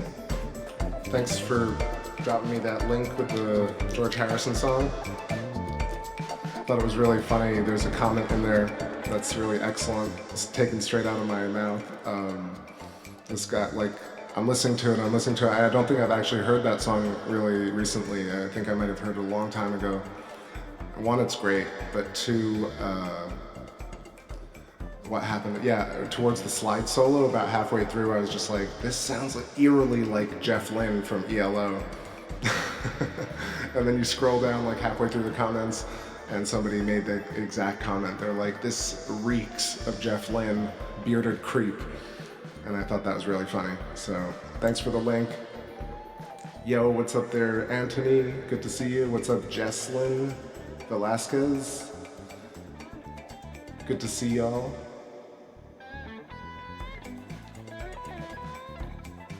So those who just joined, I spent like the first half of this show reading from Johannes Kepler's Somnium, The Dream, which is a very short book written in Latin based on the memoirs and the writings of Johannes Kepler. Really fascinating stuff, so if you want to check out the show later or jump to the beginning and kind of hear it. Yo, thanks Anthony, I appreciate it.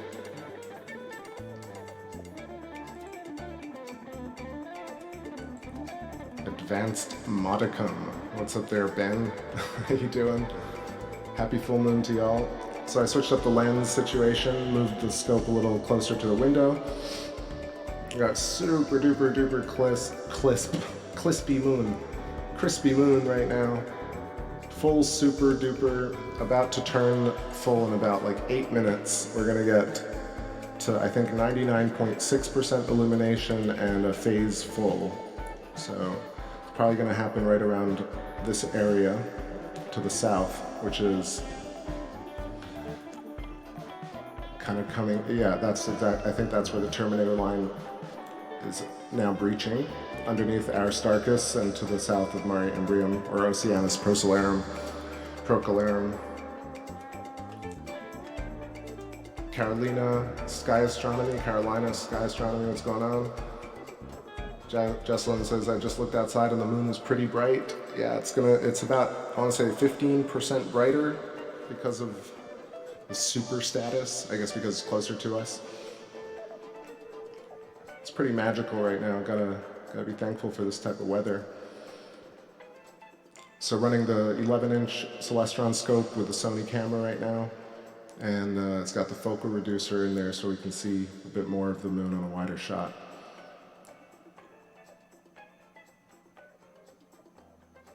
I feel like we're due for a transit of some sort. Just gonna keep it here for a second, then I'll switch to the south again.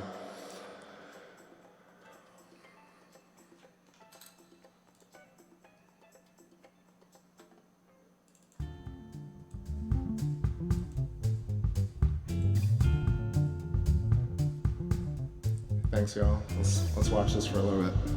This song's called "The Past Is the Nast." It's an old one, but I remixed it. Let's see how it is. Crispy. Permanent lines through my face. All that matters is what I say. In your dreams, you erupted, got corrupted by the colors on the brain. All day stuck in this body, sick of this party, civilized heartaches. All you say. 'Cause this place, it seems so fine. Just let me do mine and I won't get in your way. But more than 1,000 nights must go by. If you wanna try, you might see. If you wanna try, you might be. If you're gonna cry, you might rest and hang with your heavy chest down the street for me, just like the marching cavalry. Yeah, we roll on. Yeah, we roll on. Back to the street. Yeah, we roll on. Yeah, we roll on. Yeah, we roll on.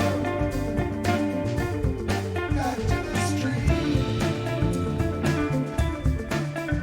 Oh, inside the I perfectly still.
Yo, what's up, Karen B? How's it going?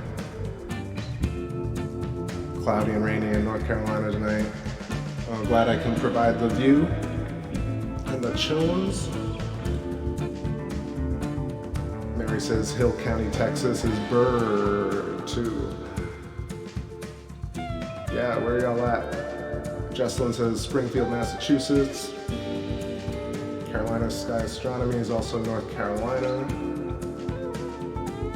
Are y'all set up tonight? Just waiting for it?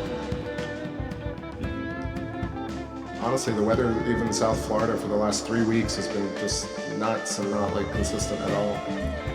Alright, I'm talking over this song. It's just a mess. Alright, shush myself.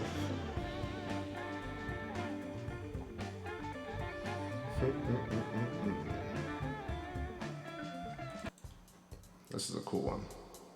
Pièce de résistance.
that should be it right there. Just a tiny bit more illumination. Normally we see a full moon at around 99.8 to 100% illuminated, but this time, probably because it's a supermoon and it's closer, we're experiencing full at 99.5% right now.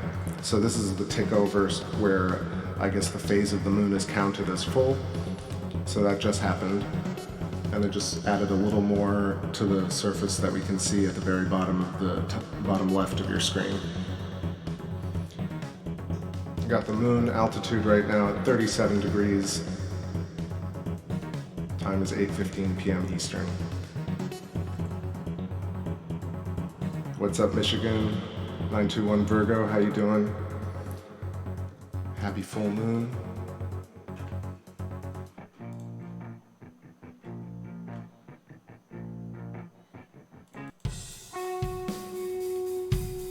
Play this old jam right here.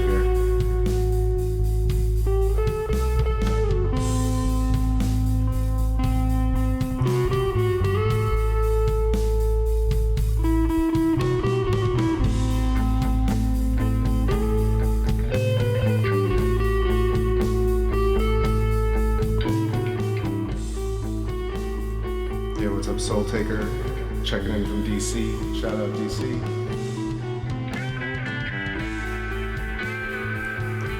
Yeah, so just on the screen to the left, Copernicus, to the right, Tycho. Just amazing, like how large those features are.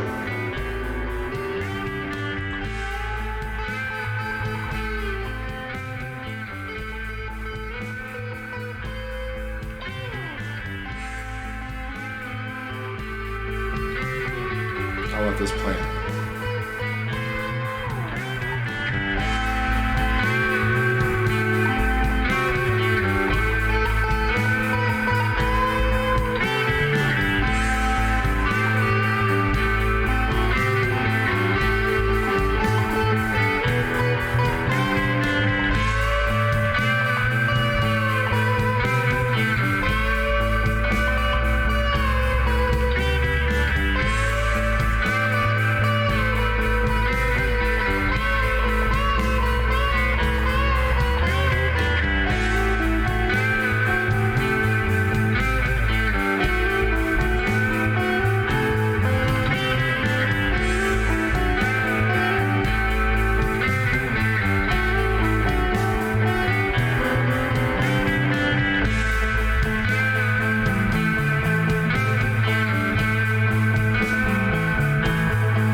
What's going on, Daryl?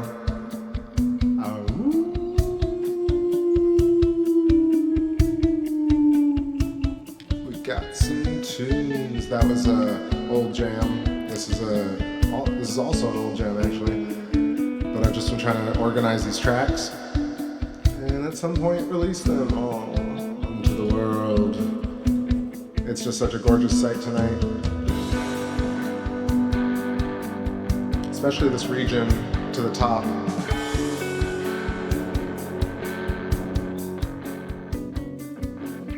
Right next to Mare Crisium, you got, I want to say, Lingranus crater in the Mare Fecunditatis. And that whole region is kind of really protruded right now. You can kind of see that flattened region. I'm trying to zoom in there real quick. It's also that Mare Undarum, that kind of tortured region.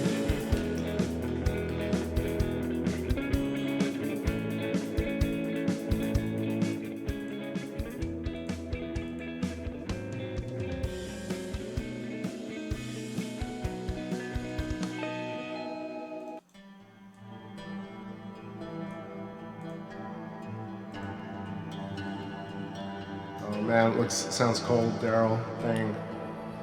I know ALS was in here earlier saying it's all ready to snow. I gotta say, it's almost summer here. It's crazy, today was so hot. So, let's see where we're at. I was just checking out some regions that I want to talk about.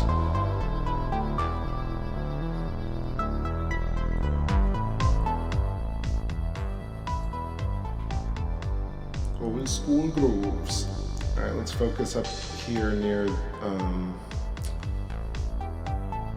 Mare Fecunditatis. And this is coming up on Lingranus crater. Yeah, it's a little bit it's kind of washed out tonight. Obviously, full moon details get blown out because of the brightness.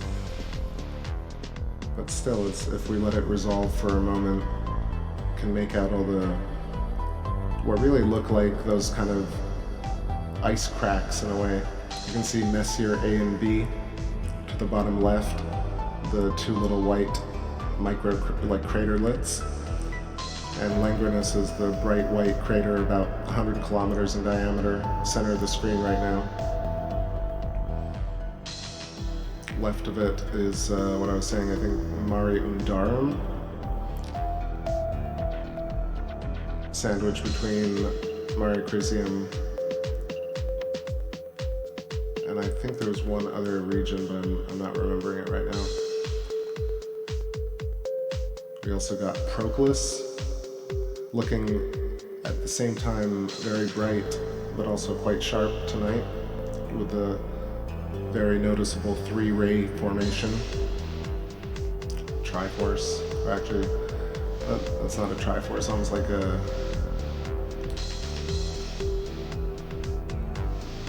in a way it's almost like an axis, like an XYZ axis, in a way, emanating from it. For me, these all seem like fractal patterns. Some are simple platonic geometry, others are, the rim of Mare Crisium, that kind of rough fractal, like a shoreline. In fact, what I was reading about earlier with Kepler's stuff, talking about the waters running underneath the surface of the moon. Who knows if that's really happening right now, too.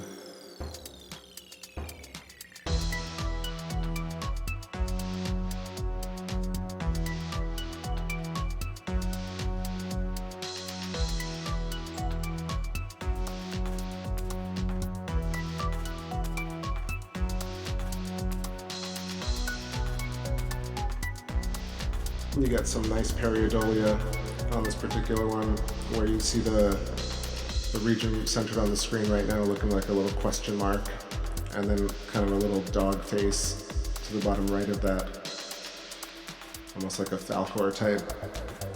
I'll settle on this for a moment so you can make it out.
Just getting the wide shot over here of Oceanus Procellarum with the trifecta of features Copernicus, Aristarchus, and Kepler, and Tycho crater at the top right.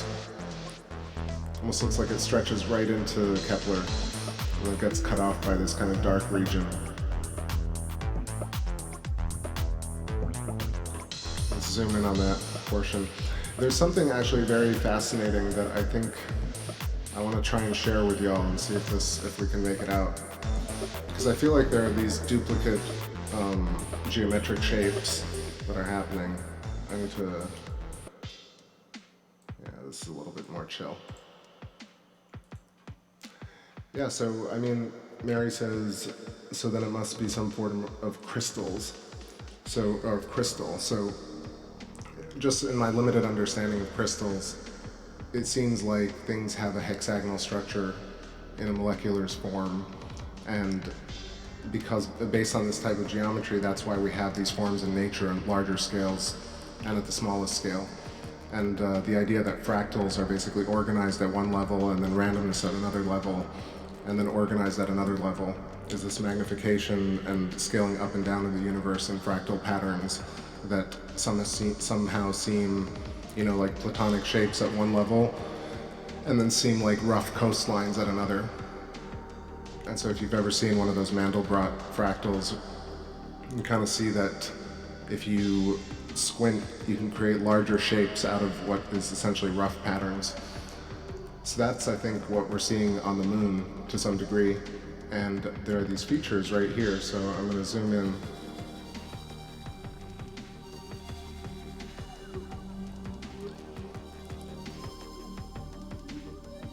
It's going to be a little tough to make out because it's a bit blurry and it's very bright. But I'm going to center right here on Kepler crater, and now it resolved, that's nice.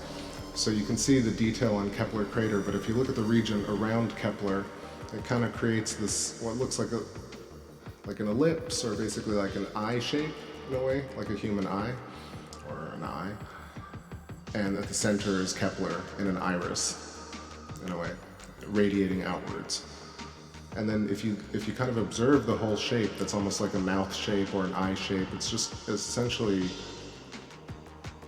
like an ellipse that's been stretched out and has 2 points.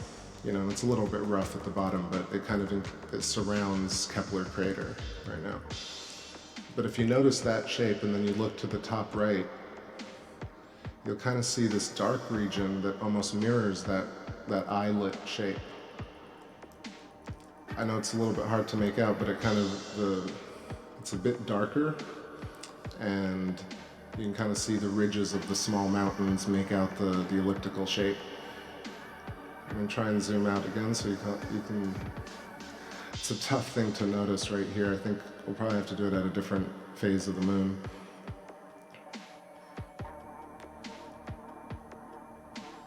And then the other one is this kind of duplicate of Aristarchus, which is Aristarchus crater, the bright spot, and Aristarchus plateau create this combination geometry of what looks like a diamond with, you know, or a parallelogram, or it could also be a square, and we're just looking at it from an angle so it looks skewed. But at the corner of the square is this bright white crater, which is Aristarchus crater. And then inside this region, you have the whole snaking Schroeder's valley, and you have, what was it? Sorry. Forgot what that was. With the other, there's a little craterlet, Herodotus. So you have Kepler, not Kepler, you have Aristarchus. Gosh, all right, right here. So corner of the Aristarchus plateau, which is this kind of squarish region or diamond region. Aristarchus crater, the bright white spot. Underneath that, Herodotus, which is the kind of head of the snaking ridge valley called Schroeder's Valley. And this ranges like 200 to 300 kilometers across, or in length. And it's one of those, it's at this particular phase of the moon, you can't see it really in such great relief. So we got this particular angle of Aristarchus and its regions. But the point that I was trying to make was that there's this darkened region to the top right. Wait, is it? No, it's... Let me see if I can find it.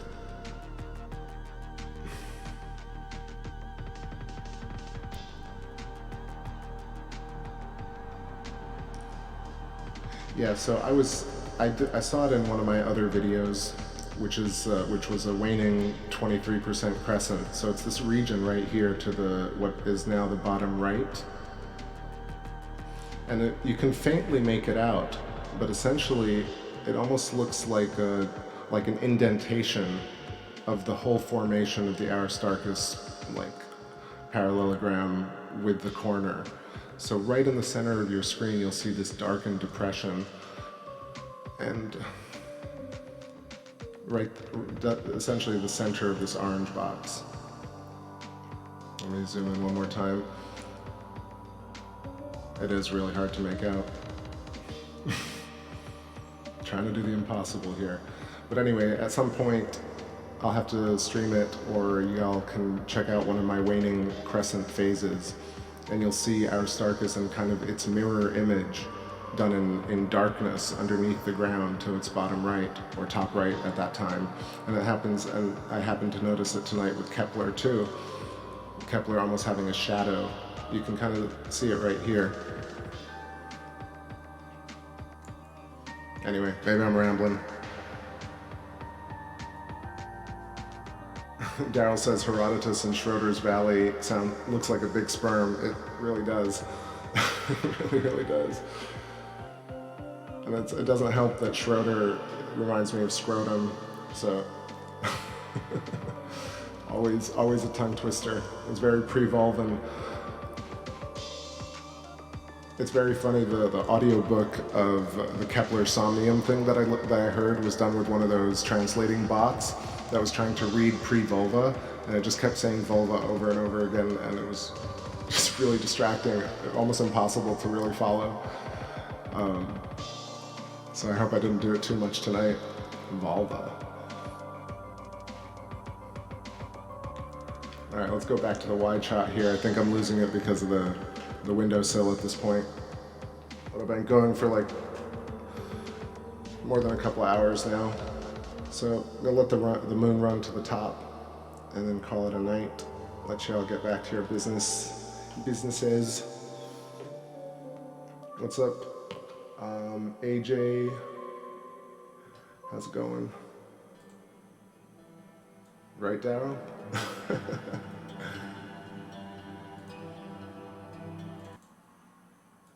Alright, this one is called The Lost Arch.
Song. Good to see you, bro. I just get the image, the moon does the rest. You gotta go back and check. You're gonna have to go back and check the earlier part of the show if you missed it. I was kind of reading this whole this little mini book by Johannes Kepler called Somnium. So if you get a chance, check out the earlier part of the show. Anyway, I hope you've been well. Go back a little bit.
zoomed out a little bit, out of the extender and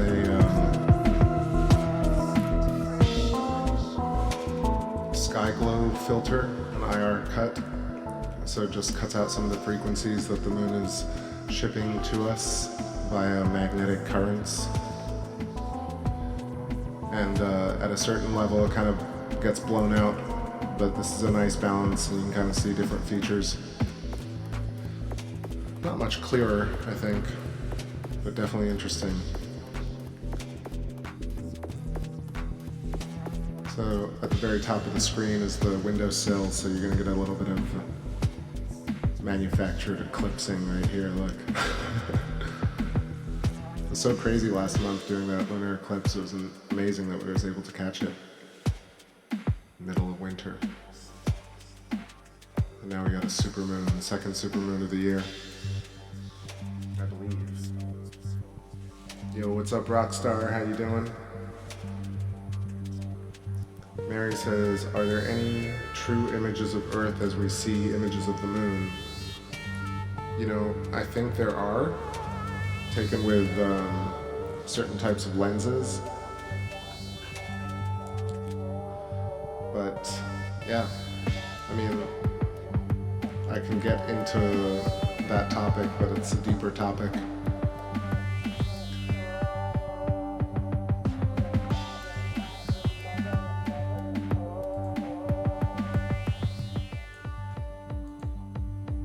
So it seems like you can actually send robots outside of Earth's atmosphere and magnetosphere and still, I guess, guide them through space to planetary bodies and take photos and data and send it back. So it seems like that is a possibility, like something that is really hard to disprove. And I guess I question how that technology actually works, and whether humans can actually go outside of Earth and take pictures, you know, by looking through a scope and snapping the actual photo. And I've been through all the Apollo photos, and those actually look also very hard to disprove. But I'd really love to see this essentially video of leaving Earth's atmosphere and then leaving, you know, passing through the Van Allen radiation belts, like camera on the front of the craft.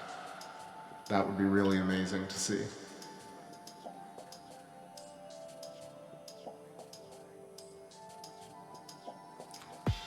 So, you know, the public side of science says that there are these satellites at the Lagrange points and different levels above Earth, you know, in the range of 5,000 to 10,000 miles. Some are lower, some are at 1,000,000 miles out. You know, we have a probe going, the Parker probe is going to the sun. You know, we had the Juno missions, the Cassini missions, Voyager. All the Mars missions, about 40 missions to Mars. It's just an amazing time to be alive, but also it's very tricky because science is, you know, is broad and vast, but it's not very public, even though it tries to appear to be.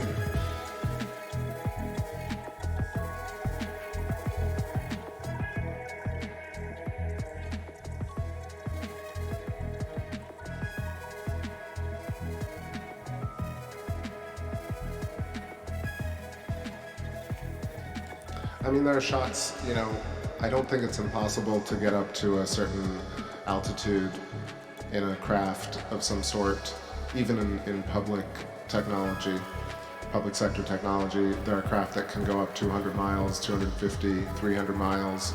And even from that altitude, when you look down on Earth with a spherical lens or a certain type of wide lens, you're gonna get like a giant portion of Earth in that camera. So I can imagine that if crafts can go up to 1,000, 2,000 miles before anything happens to them, then you can probably get a picture of Earth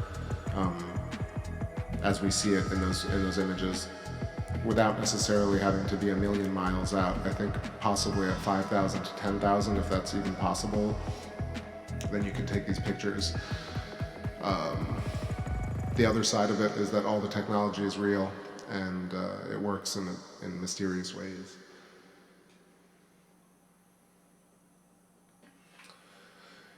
Tom says, how about footage of the Earth as one 360 turn in space? Well, you know, I've seen the video rebuttals to that question, and it's hard to deny some of the footage because it has been taken. You know, some of that footage has been taken, and you know, you could make it in a studio, you could do it in CG, but you have to allow for things. So there is that footage, and it's that, I don't know. It's hard to disprove. Now, would I rather see that regularly? Of course. It's sort of what I said earlier, like somebody was asking me if you could see what is, you know, I was actually asking myself. I was like, what does it really look like when a rocket leaves Earth? You know, we see rockets leave, you know, get up to 200, 250 miles all the time. The tracker is always there, and then it switches to this, you know, this screenshot or simulated version of what's supposed to happen where the rocket is about to essentially start curving down towards Earth and kind of get its gravitational boost by traveling around the Earth, orbiting Earth, and picking up speed, and then leaving. Now, the footage that we would get from that craft leaving the magnetosphere is amazing. It should be amazing. And I'm going slowly here because I just want to tread carefully on this topic because I'm not trying to insinuate that I know what's going on, but that footage I don't think really exists in any capacity. Even the Apollo images, there are like 8,000 of them on Flickr, and there are images where you're sort of, I don't know, they're further away than the ISS is supposed to be from Earth, and you get these really wide shots of the Earth that are very hard to disprove unless you have this perfect model that, it's just a hard thing to disprove. And then they have distant pictures of approaching the moon, which I always wanted to see, and that also exists, and it's also hard to disprove. But creating a model of the moon, I think, is easier than creating a perfect model of the Earth. Is it all true? I don't know. I don't know.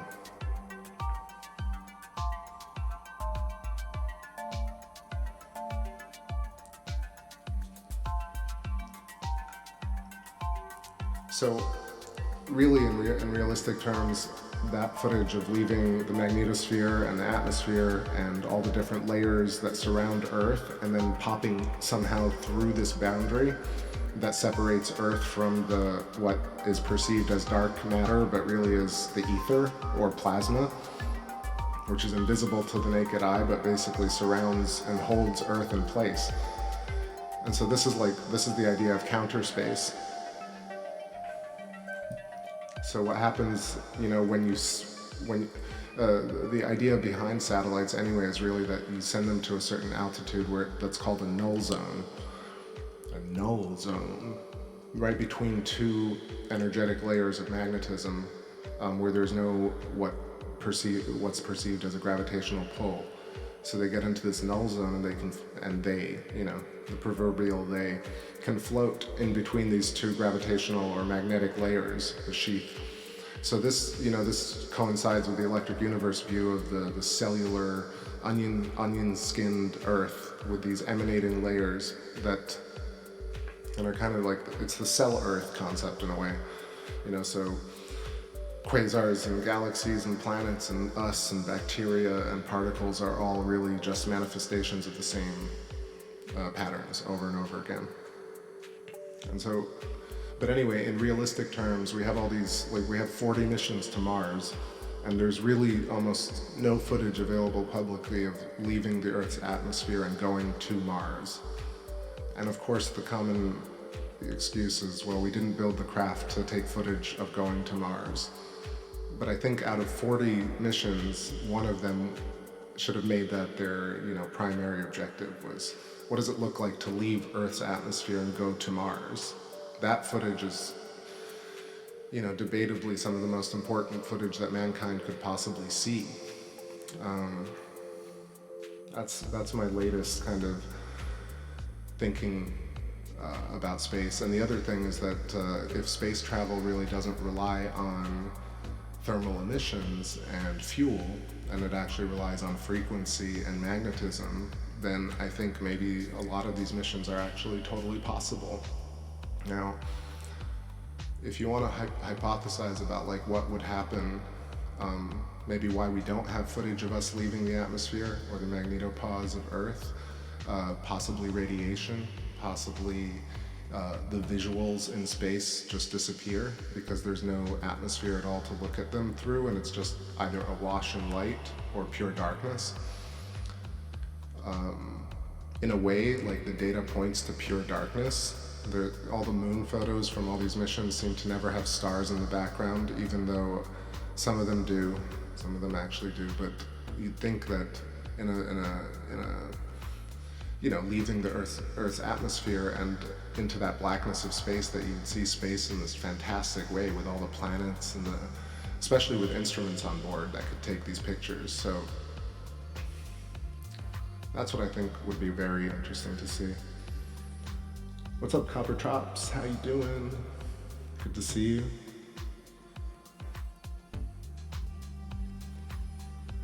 The satellites aren't balloons. Yeah, I mean, like, honestly, but you can have ionized metallic balloons in null zones, right? Yeah, they can be balloons, they can be hover jets, they can be camoed nanobots, but it's all human tech, which eliminates aliens. And then it's also tech that, like, we don't have access to, so it's hard to really define what it really is or isn't, since that's all speculation. But I think really the idea of interconnectedness of the universe on Birkeland currents, and the fact that you might be able to travel between planets and celestial bodies on these Birkeland currents, like a track based on frequency modulation, I think is something that is worth questioning.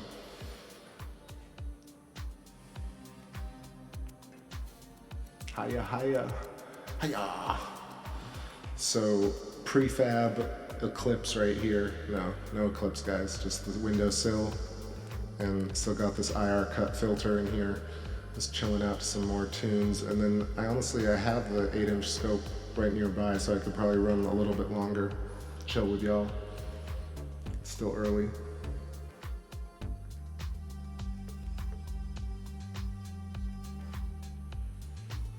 Tom says clear audio from astronauts sitting on top of rockets. Yeah, I mean, I don't know, it's possible, who knows? That's hard to get to judge. Because they did have noise canceling technology a long time ago. It's a very basic technology of nullifying sound waves that was around, in the early, maybe 20s, 10s, maybe earlier than that. People were messing with that, so I don't know. Noise canceling headphones for astronauts is probably necessary. But I don't know, maybe, the mic, who knows? Who knows? Definitely a line of questioning that deserves debate. Well, it's hard to say nothing legitimate. I mean, lots of stuff matches up with what we can take from the backyard. I mean, honestly, Damian Peach defies logic, if you guys don't follow him, but Damian Peach takes pictures of Mars, Jupiter, and Saturn that are bewildering and better every year.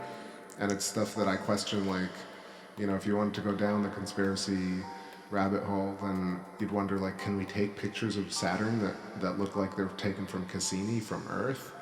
I mean, that's like a stretch, but something like that. Maybe that's why we don't have pictures from the large telescopes, because you can really take crazy definition stuff. Especially the Jupiter shots, I feel like at different parts of Earth, you could probably get the south and north pole of Jupiter. If you're taking like a giant scope to the north pole of Earth and filming Jupiter, you probably would get a different angle of Jupiter. That's probably a stretch. I don't know that for sure. Do not know.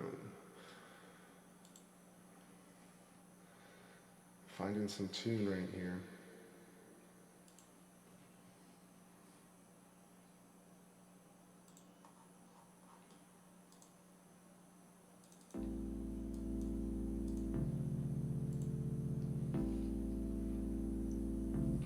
I mean, our atmosphere or magnetopause, honestly, that's what it is, probably that most outer layer of the magnetic shell of Earth, I think probably presses against the membrane of space, and that's probably pushing outward from a certain center, which is probably what they call the black hole at the center of our galaxy, or the sun. But it seems like at the core of every planet or planetoid, it's probably, you know, EU Electric Universe, what's it called? Wall Thornhill actually talks about the possibility of planetoids being hollow and almost being like nodes on a system of neural network systems. And we're basically, as bodies, we're almost entirely space. We are actually nodes on a little network on Earth, and Earth is a node on a network, and so on and so forth. Yo, what's my P? How you doing? Good to see you. Showing up kind of late, but I'm gonna go on for as long as I possibly can keep this moon in view. So you can see the windowsill. Yeah, space is not a vacuum, it's just a different density of the ether. So where planets grow along the vines are the Birkeland currents, and some are thicker and some are finer. And then planets like Earth and the Moon and the Sun and Saturn grow along these vines of the Birkeland currents, and at every center you have a very powerful core, which is the energy point. Which essentially, if you follow kind of Maxwell Russellian math of, you know, the torus shape, the donut shape of energy, at the center of every planet is probably a very powerful source of point energy, and then the shell of the planet, which we consider like the continents and the shelves and the crust, is probably a thick membrane created from these energy layers. And water and land are different densities of the ether. And then the ether outside of Earth that we see through to other planets is probably a different density. And so for me, the possibility of when you leave Earth's magnetopause, do you actually, and you enter a different type of ether density, do visuals change? For example, can you no longer see stars, or do planets all of a sudden become huge or tiny? Can you measure distances the same way when you get to a different, you know, to what is basically the boundary of the Earth magnetopause?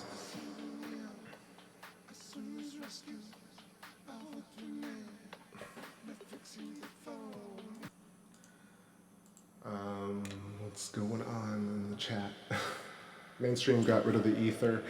I mean, yeah, there are a lot of ways to get to there, but essentially, if you do find those, essentially Faraday, Maxwell, Henry Poincaré, Tesla, and others, and Russell, what's his name, Walter Russell, and many others who were doing this kind of mathematics and showing that the universe is fractal in nature, and that hexagons and geometry pervade natural formations, and that it's not weird.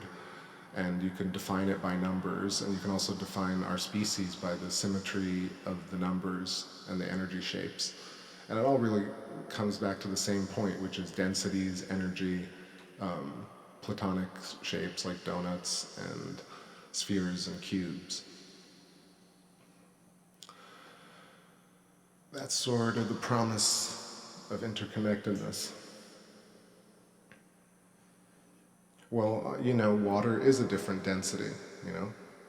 So when you enter water, it is like floating. So, you know, maybe that idea that space is like water, or it feels like floating in water, is because it is a different density. It almost, solves itself.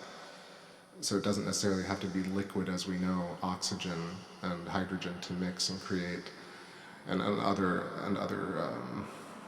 formations to create seawater, you know? Sodium and dirt, and the ocean's probably filled with a lot of stuff to make it buoyant. But space probably doesn't have the turbulence of the Earth's oscillation, so probably outside of Earth is this very stiff type of matter, possibly, a stiff type of ether, holding holding Earth in place. And essentially what it almost mimics is how magnets hold each other in place. So if you really zoomed in on two magnets that are stuck together, you'd see that they're not actually touching. They're interacting with they're basically at a particular level. They're interacting and pushing against one another. And similarly, when magnets repel one another, they create this counter space. So the order of reality seems to be a balance between counter space and space interacting at the same time, and creating what we perceive as the densities of reality. And as nodes on the network, we all perceive reality at the same, not at the same level. We all perceive the same reality at different levels. So for example, like there's this idea that pets and inanimate objects and planets are different than us, or if they're conscious, they have different levels. They're dogs or they're cats or whatever. But there's this idea that potentially they're all the same consciousness. So essentially dogs are a level of people to us, and so on and so forth. And people treat animals that way in a way. Not in a way, definitely they treat animals that way, but we have this connectedness with them, but they're not the other. They're in fact like versions of us. And it would beg the question that are planets the same thing? Are they higher dimensional versions of what people would be? Just these giants, for example. So those are some thoughts. But I think it's actually fascinating that we don't see spaceships leave Earth and pass through the magnetopause or even the layers of density beyond that. I don't even know, I keep saying that, but essentially through the Van Allen radiation belts, and then beyond that, and then there must be this place where things change, right? Light, the perception of light in the density of the ether might be different than how we perceive it through all these layers of density coming down to Earth.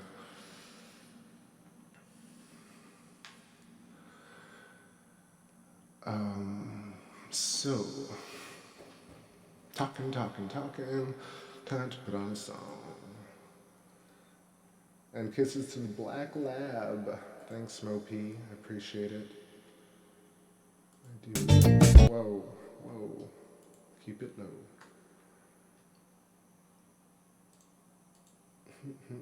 Play some stuff off Captain from Old Times. Some strut coming at you. I feel like I haven't played this in a long time. What's up, Rick Dangerous? How you doing?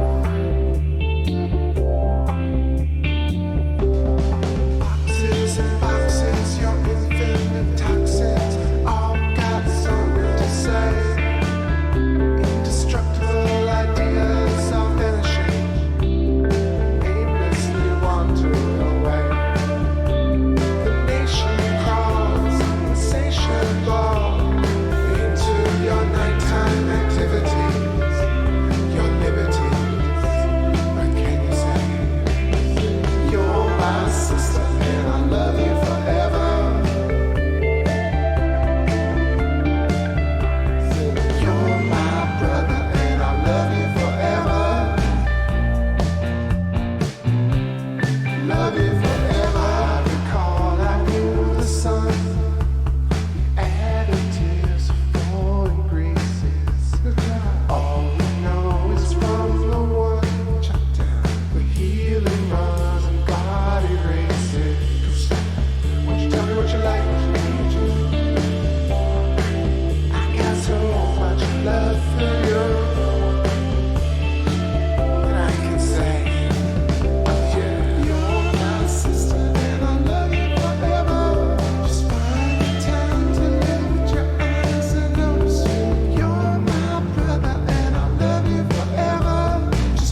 you up. You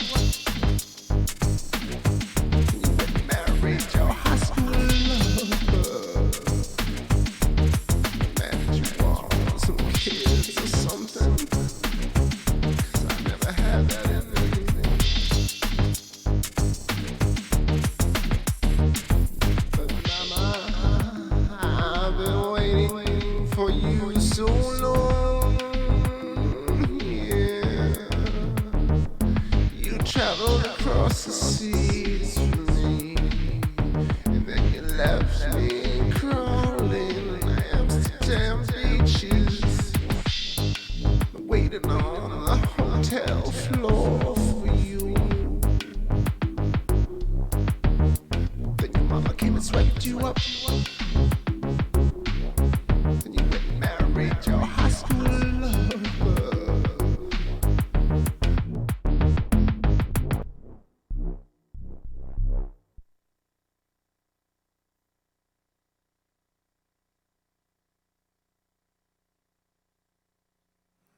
Hey, what's up, everybody? Switched up that scope.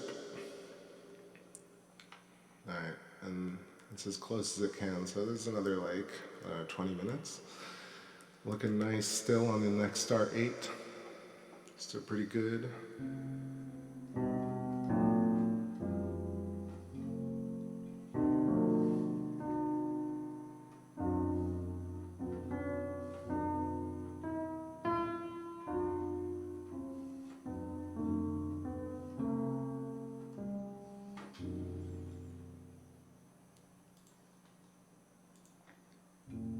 I think Vision is here somewhere. Missing Ellie for sure. And is Dee Dee here? Dee Dee Boji?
Solid foundation, Mexican tile, kitchen sink. I know that you left nothing at all to think about.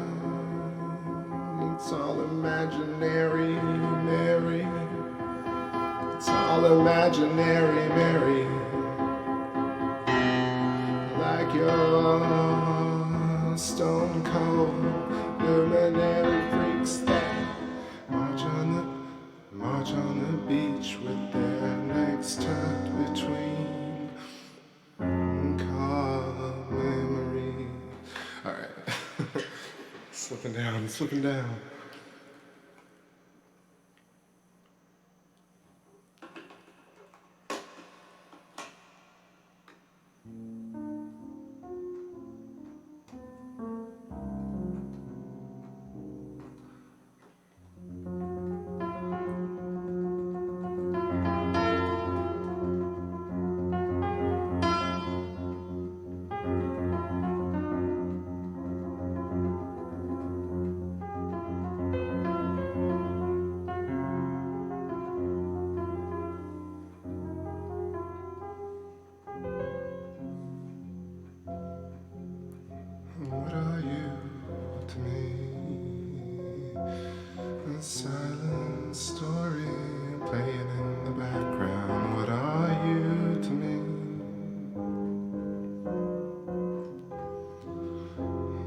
slowly fumbled melody supreme. Say, what are you? What are you to me? What are you? How far can we stay apart? As we drift along, faster and faster as the pulses sing, faster and faster when the north depends on your livelihood.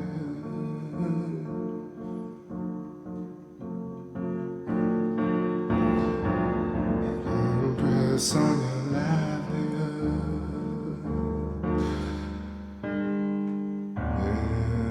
Ever so free.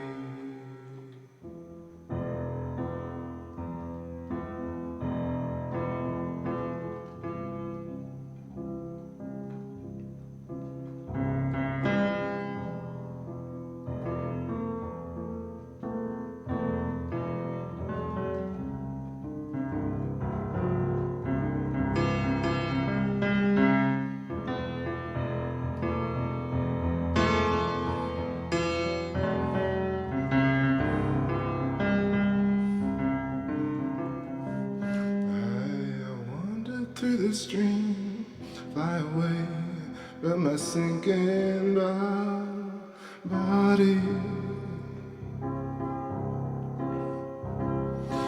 Got dragged into your place, back from time and space. I was in line for another party. When your mama came along, you asked me where the hell I thought I was going. I said I got nowhere to hide.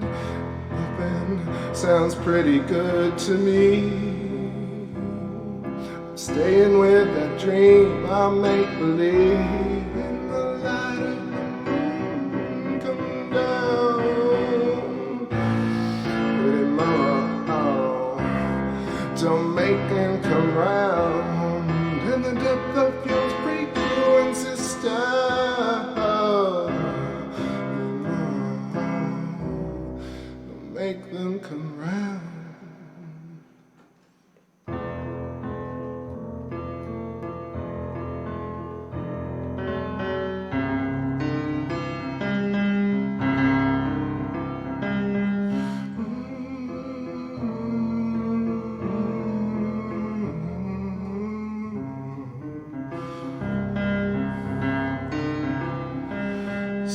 Welcome to the greatest show on earth. It was your lively intervention, where the favorite since birth, the longest chair in my imagination. My imagination, the longest chair. My imagination. But if you speculate the wealth of a lifetime in search of good intentions, oh, you'll drop the remote again. Don't matter, no, don't complain about it. Just roll into the chorus again.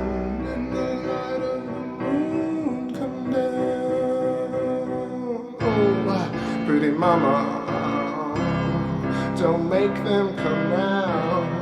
In the depth of your frequency style. Girl, oh, I ruined that. Don't make me come round. Make me come round. That story.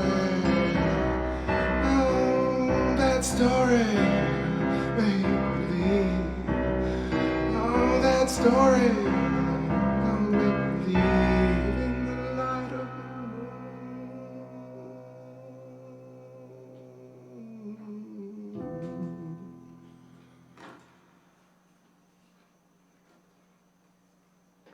That was fun. Drop the remote.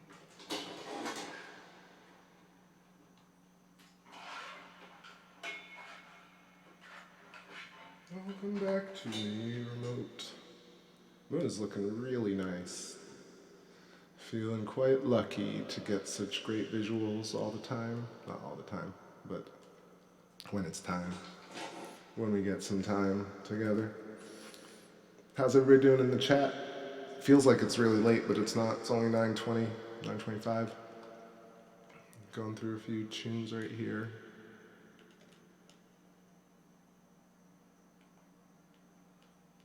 Center this lunar, get some little ISO back into it, right? Yeah, just a touch up here.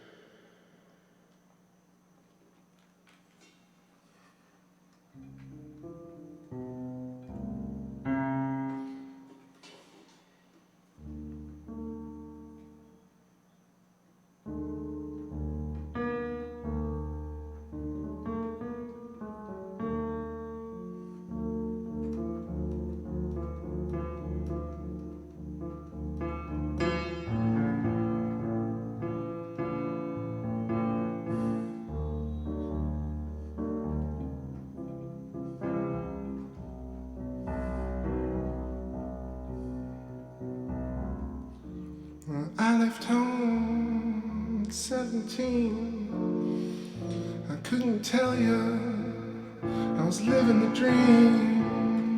What could I do? For a while I played the field. How could I prove the hidden yield without the blues to feel? My heart was cool and left no residue. Oh, catch me if you fall, catch me when you're low.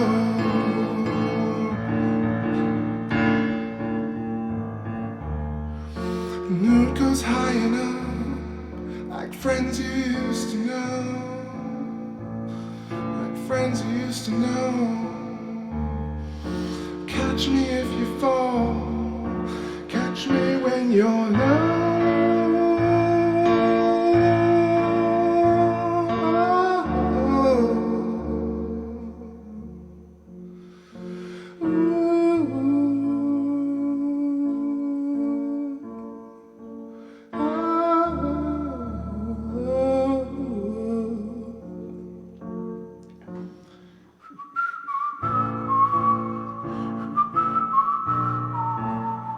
Screwed that up. Okay, let me try this again. So it's A and then D, G, there we go.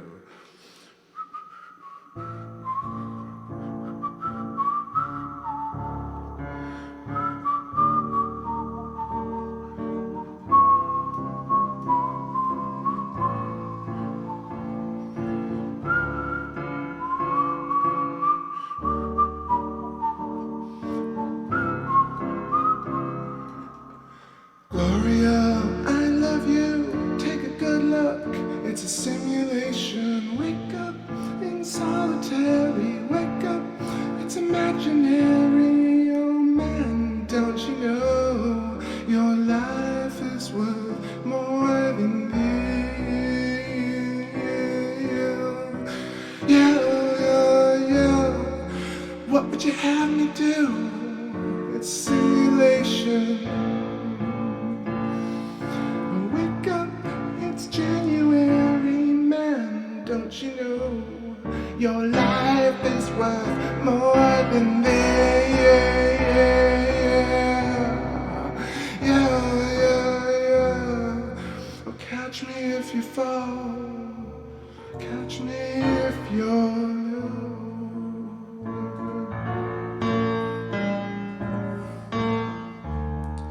The moon goes high enough, like love you used to know, like love you used to know.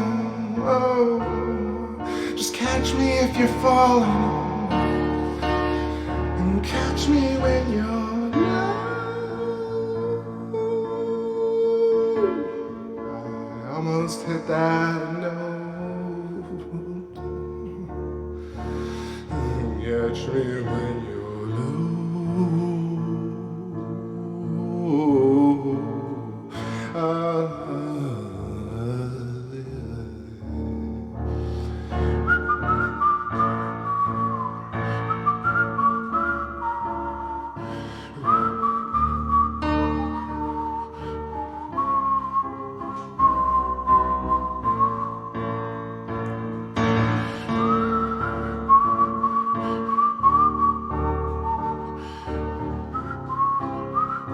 Oh yeah, Gloria, I love you.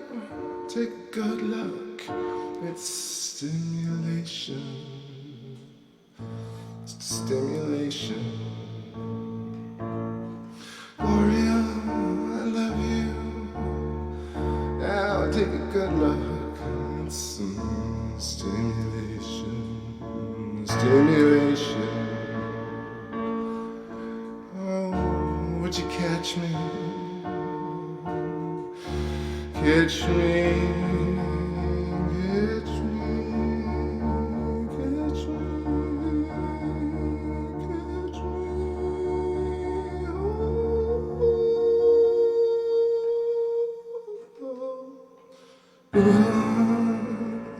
Catch me when you know.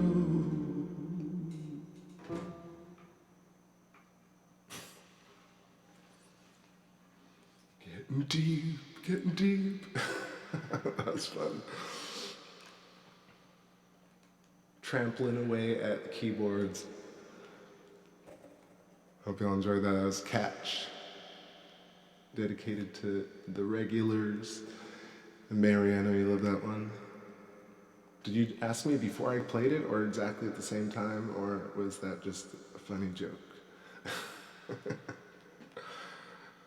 Where my smokes at, peoples? Take notes are so fun. Deep down on your heart, deep down on your brain, deep down in your heart, I write a song about my pain.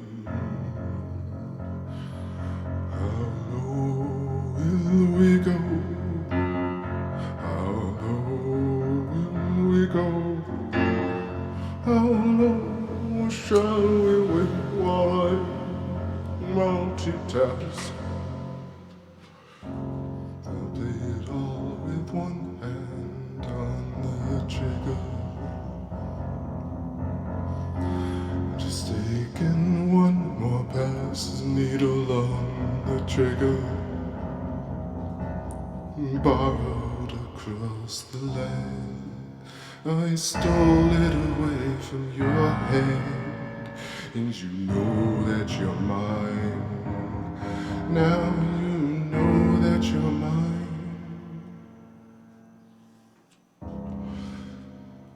We took a breath together. Now I know that you're mine. Exhale in frequency, so we're in time. Breathe together, and I know that you're mine. Exhale, see the stars. We'll definitely see some Jupiter too. If you leave with me tonight, we could dive right down through a hole in the sky. Oh, don't say goodbye.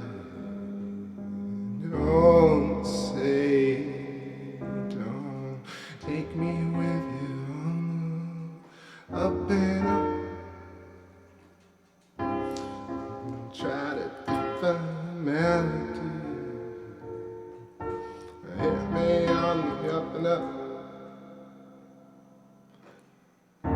Try it if you stretch the tune now, the better.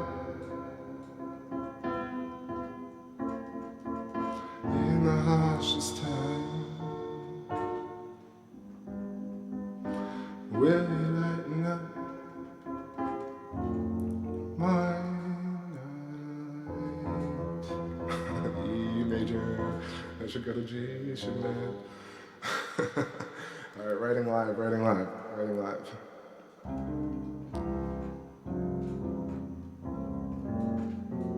Somebody suggest a key that I can't write in.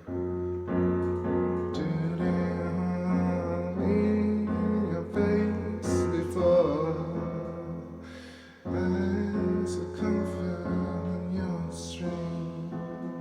I've seen your name before and coming out to comfort in your stream.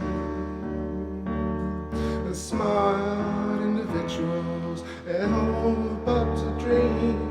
Your hard individuals, you fill up my stream with such freaky thoughts of reality. Such freaky thoughts reminded me of simple minds that and torrid things.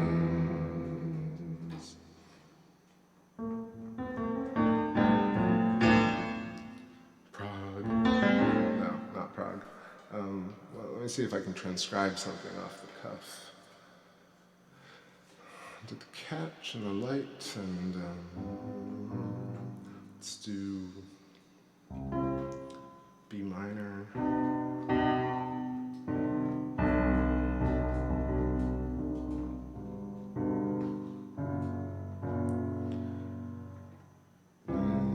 Wait, that's right, okay.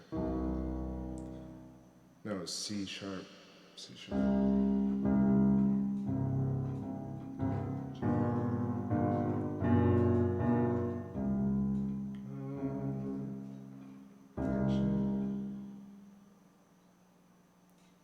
Oh, maybe not. Maybe something else. Something easier right now. How does it go, actually? Let me see if I can just pick it out. I kind of want to play it. Where is it called?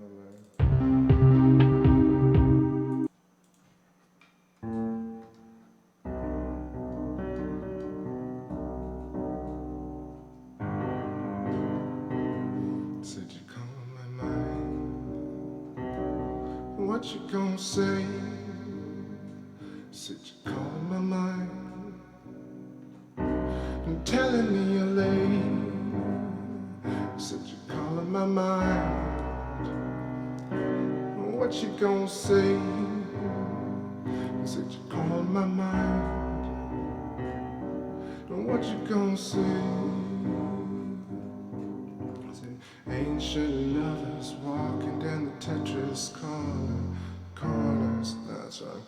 It's ancient, oh man. Ancient lovers walking down the Tetris.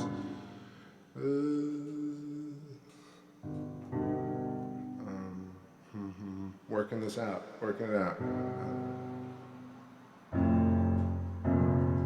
Minor. No, so it's alright. I'm gonna play something on the guitar instead. That was fun, but I'm messing up. And we're about to lose the moon, so. Getting fuller and fuller. This is the longest stream I've done in a while. 3 hours 20, going strong. All night long for y'all. Oh, 3 hours 20 don't feel so long when you're staring at what is basically a god. Living or breathing, we don't know. nothing about what you are. Living or breathing, panting and screaming. We don't know what you are. I hope we find out someday. Someday. I hope we find out. I hope we find out someday. I hope we find out. I hope we find out. I hope we find out someday.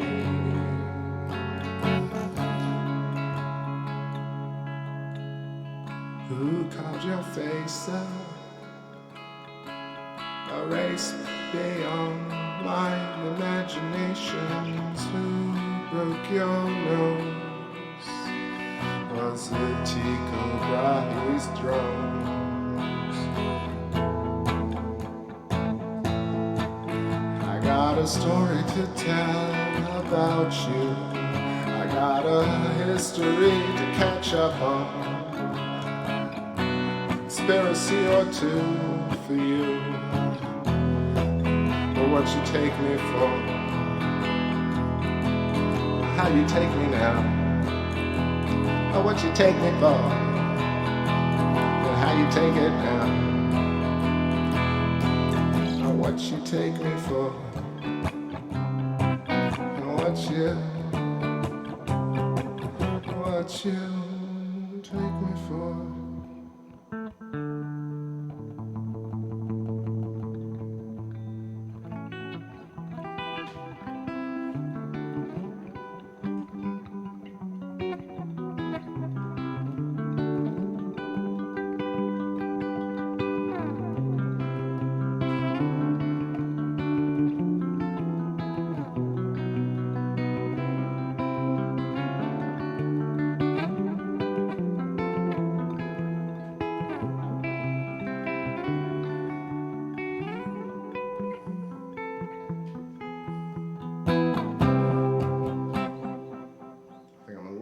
Tune.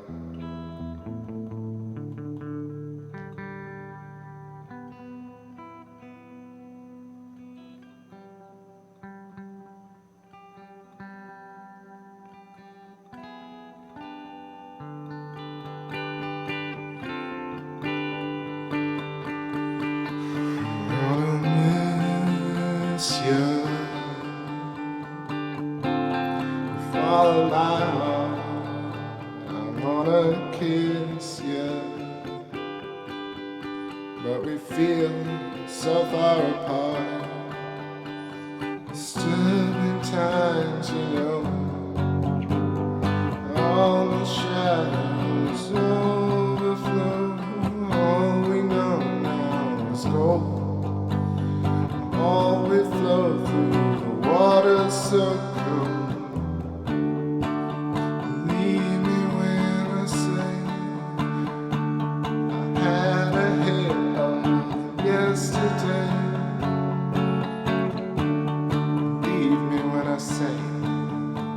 I had a hit of yesterday. Leave me when I say I had a fit yesterday. Don't leave me when I say I had no fits of rage. Leave me when I say leave me when I say.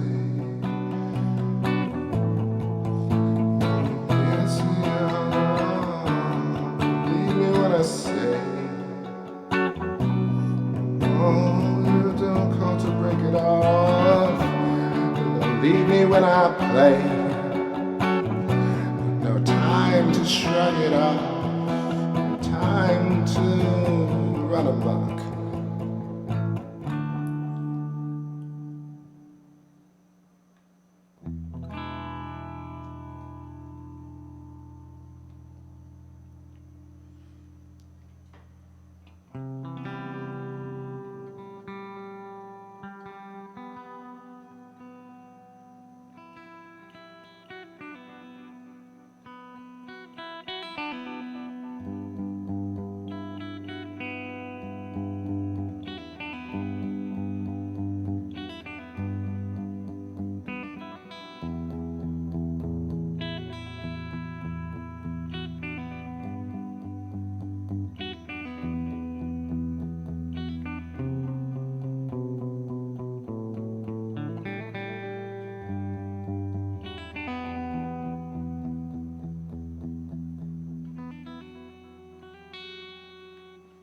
I noticed that the stream is showing red. Sorry for all the buffering tonight. So I'm winding it out, y'all. I hope you have a great rest of your night. It was a pleasure playing and chatting with y'all. I really appreciate everybody listening to me work my way through Somnium, because that was like really interesting to read aloud, you know, intently and focused. So I hope you enjoyed that piece, and I'm going to read it a bunch of times.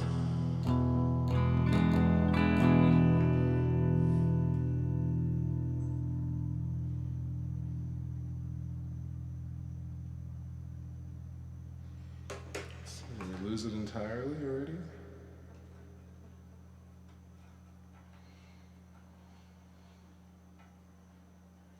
There's the sliver, come back.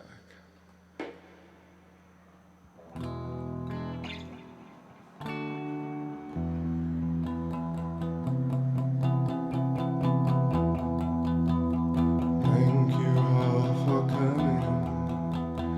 Thank you all for learning. Thank you all for sitting back and relaxing with me. Chilling out to the moon and stuff. Waking up with the sun near up. Getting out the moon and stuff. I appreciate you all. I appreciate you all. Appreciate you all.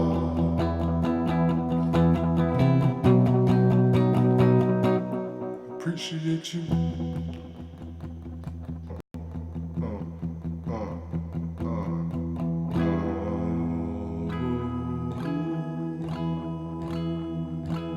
Love is coming through.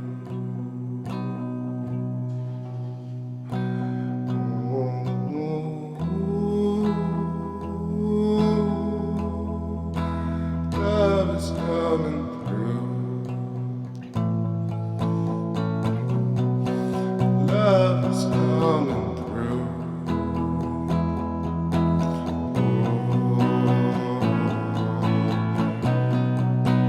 Love is coming through.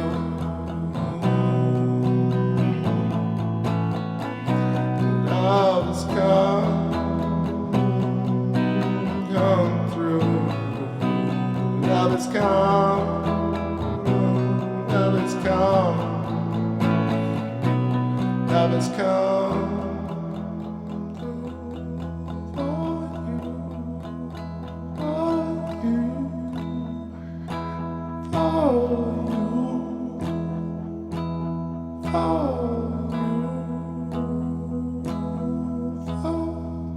you.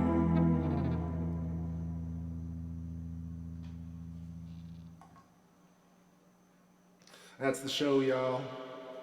Have a great night. Thanks again. And I'll catch you maybe tomorrow. Yeah, tomorrow or the day after, definitely. Take care, everybody. Let's put the cadet on the way out. It's a fun one. Good night.